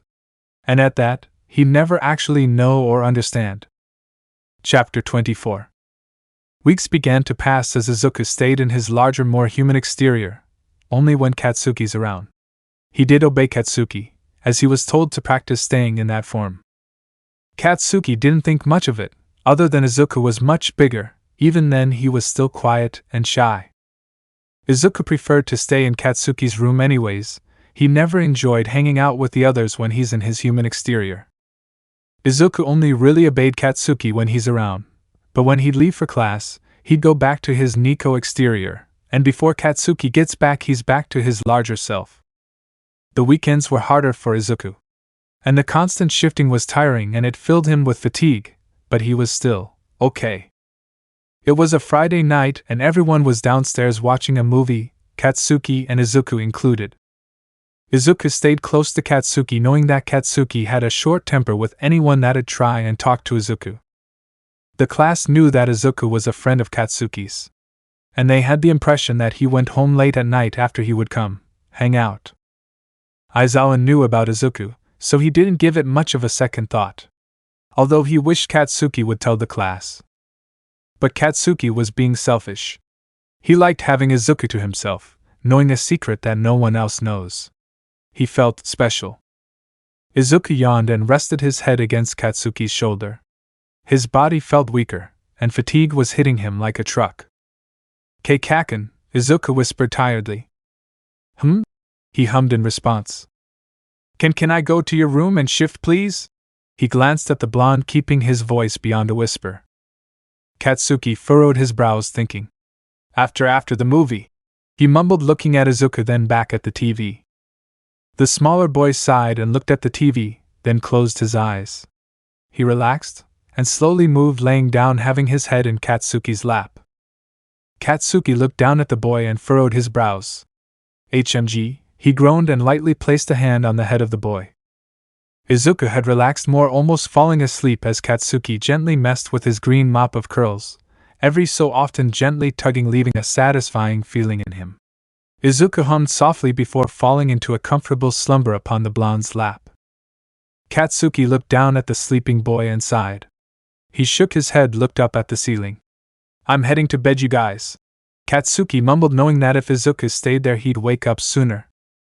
Katsuki gently moved Izuku, then picked him up carefully, having his arms lay limp upon his shoulders and either of his legs around him. Katsuki gripped the back of his thighs, gently walking to his room whilst Izuku stayed asleep. As they entered his room, he gently laid Izuku on his bed. The smaller boy let out a soft hum before turning on his side, curling up very cat-like. Katsuki sighed and moved Izuku over a bit, laying right beside him. He groaned a bit, annoyed, staring at the ceiling. The thing annoying him was that Izuku was unbelievably tense, his breathing seemed heavy and staggered, and his limbs looked stiffened in place. Katsuki bit his lip and shook Izuku awake. Deku, he mumbled a bit. Deku, he shook the boy more aggressively. Deku! Wake up! He gripped his arm, turning Izuku on his back. Izuku! Katsuki yelled as the boy woke up in a jolt. Kaken? He responded in a panicked shout. What? Did something happen? He whined, keeping his eyes closed. No. Just shift to something that'll make you more comfortable, he grumbled, letting Izuku's arm go. Oh, Izuku exhaled softly, shifting to his Neko exterior, his body heavily relaxed as well as his breathing. Thank you, he mumbled and moved, snuggling up next to Katsuki. Deku, do you have to be so close? He grumbled, looking at the smaller boy. He hummed. Kachan's warm and big. He mumbled, slowly moving himself on top of Katsuki, curling up on his chest. Katsuki sighed and pulled a blanket up over the two. Comfortable? Katsuki mumbled. Small giggles came from the Neko as he nuzzled his head down against Katsuki's chest. No answer? Why are you giggling? Stop, it's creepy. The blonde grumbled, putting a hand on Izuku's side. The smaller being continued to giggle, laying comfortable upon the larger being. Katsuki rolled his eyes. Why are you giggling? Because Kaken is being ass super nice lately. Izuku stopped giggling, relaxing completely against Katsuki. And Kachan's chest comfy, he mumbled, closing his eyes. Katsuki rolled his eyes again, moving his hand to Izuku's head, gently fiddling with his ears. Izuku's ears twitched while Katsuki messed with them. As Katsuki continued, small, soft purrs came from Izuku as Katsuki tensed. Why you're purring? He mumbled. That's weird. Why you're vibrating, Deku? I don't try to. I purr because of you. I can't control how I react to things. That was a dumb answer, Deku. Just stop vibrating, he mumbled, moving his hand, messing with his hair, pulling gently. The green-haired boy purred louder, the feeling of Katsuki's hands running through his hair, around the base of his ears, every so often a soft tug against his scalp. He couldn't control the way he reacted to the physical affection. Cats purr when they feel loved, or when they're touched. Affectionately. And Izuku was the same way, hence him being half cat. Deku, you're doing the exact opposite of what I'm telling you, Katsuki grumbled. You're petting me, Kaken, it feels nice, I can't help it, he whined. Katsuki then stopped, moving his hand away. Better? Katsuki mumbled. Izuku whined and looked at Katsuki with a pouting face. No, why you stop? Because you're vibrating, it's weird, he shouted, looking at the pouting boy. Izuku shifted into his cat-like exterior and laid on his chest facing Katsuki. What are you doing? He sighed. Izuku ignored and put his paws against Katsuki's neck, making biscuits. Katsuki's eyes widened as he moved Izuku away. Don't do that, it hurts. Izuku moved back, beginning to make biscuits against his neck again, while Katsuki moved him away again.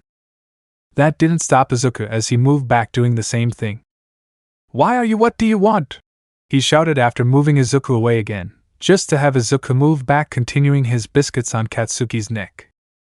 Katsuki huffed, petting Izuku behind the ears as he stopped making biscuits. Why, you little hitch, that's your way of asking for attention? That's evil. After time passed, Katsuki moved his hand, closing his eyes. Izuku meowed and began making biscuits on his neck again. Deku, let me sleep, he yelled, petting the smaller being again, resulting in Izuku to stop. Eventually Izuku shifted back to his Neko exterior, nuzzling his head against Katsuki's cheek. Attention, Izuku mumbled as Katsuki continued to pet behind his ears. I'm tired, Deku, let me sleep. He mumbled as he stopped petting, but kept his hand on Izuku's head. But this simple touch was enough to satisfy Izuku as he closed his eyes, letting out soft purrs, eventually falling asleep in a comfortable sleep with Katsuki. Chapter 25. Izuku had been wrapped tightly in a small blanket while in his cat exterior. He sat in Katsuki's lap as he took poorly written notes. Crime rates had gone down significantly, which had been vastly fret. Izuku had his head ever so slightly out of the blanket and yawned, looking up at the blonde. He mewed softly and laid his head down, closing his eyes, only grabbing a few people's attention. However, having Izuku in Katsuki's lap hadn't been anything new, and hardly anyone cared, nor reacted. Katsuki looked down and pet the cat's head, gently scratching around the base of Izuku's ears. Izuku purred heavily as Katsuki's full attention had been on the purring cat before him. He stroked Izuku's head and moved the blanket, stroking down his back. Izuku purred louder as Katsuki continued petting him. Bakugo, if you can't pay attention, your cat will not be able to sit at your desk, got it? Aizawa stated sternly while Katsuki looked up at the board with a very clear expression of anger. However, his pets got more aggressive and Izuku's purrs only grew louder as his tail shifted side to side whilst he chafed the side of his face against Katsuki's thigh. His purring grew louder as it pulled people's attention away from Aizawa's teaching and to Katsuki. Aizawa watched and furrowed his brows. If the cat is going to be a distraction, then we can move it from this room entirely. Normally this wouldn't be an issue. However, this test coming up is 50% of your grade. Aizawa concluded as people's attention was brought back to him. Deku, come up here. Aizawa sighed. Izuku glanced at the teacher up front and slowly moved himself from Katsuki's lap. Deku? Come back here, Katsuki stated sternly. Izuku paused and looked back at his owner. Deku. Aizawa squatted down and tapped the ground, stealing Izuku's attention. You want Bakugo to pass, right? Izuku had no hesitation walking over to Aizawa after his question. The blonde let out an aggravated huff and tapped his pen aggressively against his desk as he watched Aizawa pick up his cat and placed him gently within his scarf. Izuku poked his head out and laid it open, the layering as most odd. However, the small arrangement made people focus their attention to the front of the class. While Aizawa was finishing up his lesson, Izuku let out a small yawn and closed his eyes. After Izuku had fallen asleep, Aizawa walked around the class handing out a study guide and a worksheet. Worksheets due at the end of the class, and the study guide is due tomorrow as soon as you walk in. We'll go over it tomorrow. When the bell rings, you are dismissed. If you finish early, then you can do what? However, if you bother someone that is still working, that's on them for listening. He sighed and sat at his desk. Give me my cat back. Katsuki let out a growl. When you finish your work, you can have him back. Aizawa mumbled in response, sitting back in his chair. He pulled out the green kitten and laid it along his chest as he pet it gently. He'll be the class pet if you don't finish that by the end of class. Really? Mina yelled. No, he will not, he's mine. Katsuki yelled, working on the sheets in front of him, wasting no time. The bell rang as everyone turned in what they had finished, some passing by Aizawa's desk giving Izuku goodbye pets. After everyone had left, Katsuki walked to the front and turned in both papers and took his cat from Aizawa's chest. He's mine, he grumbled, placing Izuku on his shoulder. I know. And I know he's not a pet. I just wanted to see if you'd actually get your work done in time. The black-haired teacher exhaled softly, standing from his poorly positioned posture. And you did, he concluded. Katsuki rolled his eyes and looked at Izuku. Deku, are you tired from being in that form? Izuku gave a slight nod and Katsuki put him down. It's just us, you can turn back. The greenette hesitated, looking at Aizawa, then as Katsuki. It's okay. Most of the pros already know. You're safe, okay? Izuku shifted to his Neko exterior and nodded, relaxing his body. Small for a 16-year-old. Aizawa mumbled and gathered the worksheets and study guides. He has a more human-like form too, Katsuki informed. Show him. He looked at Izuku. Izuku looked up at Katsuki and shook his head. I don't have pants, so not right now, he mumbled. I'm sure if you asked Hatsum from the support course, then she'd be more than willing to make clothes that'd adjust based off his measurements for his Neko and human form. But you'd have to tell her he's a Neko. Katsuki grumbled and looked away, picking Izuku up like a child. Cat. Izuku nodded and shifted to his cat exterior, moving to Katsuki's shoulder. Now leave me alone. I was supposed to be asleep 10 minutes ago. Aizawa mumbled as the two other left to the dorms.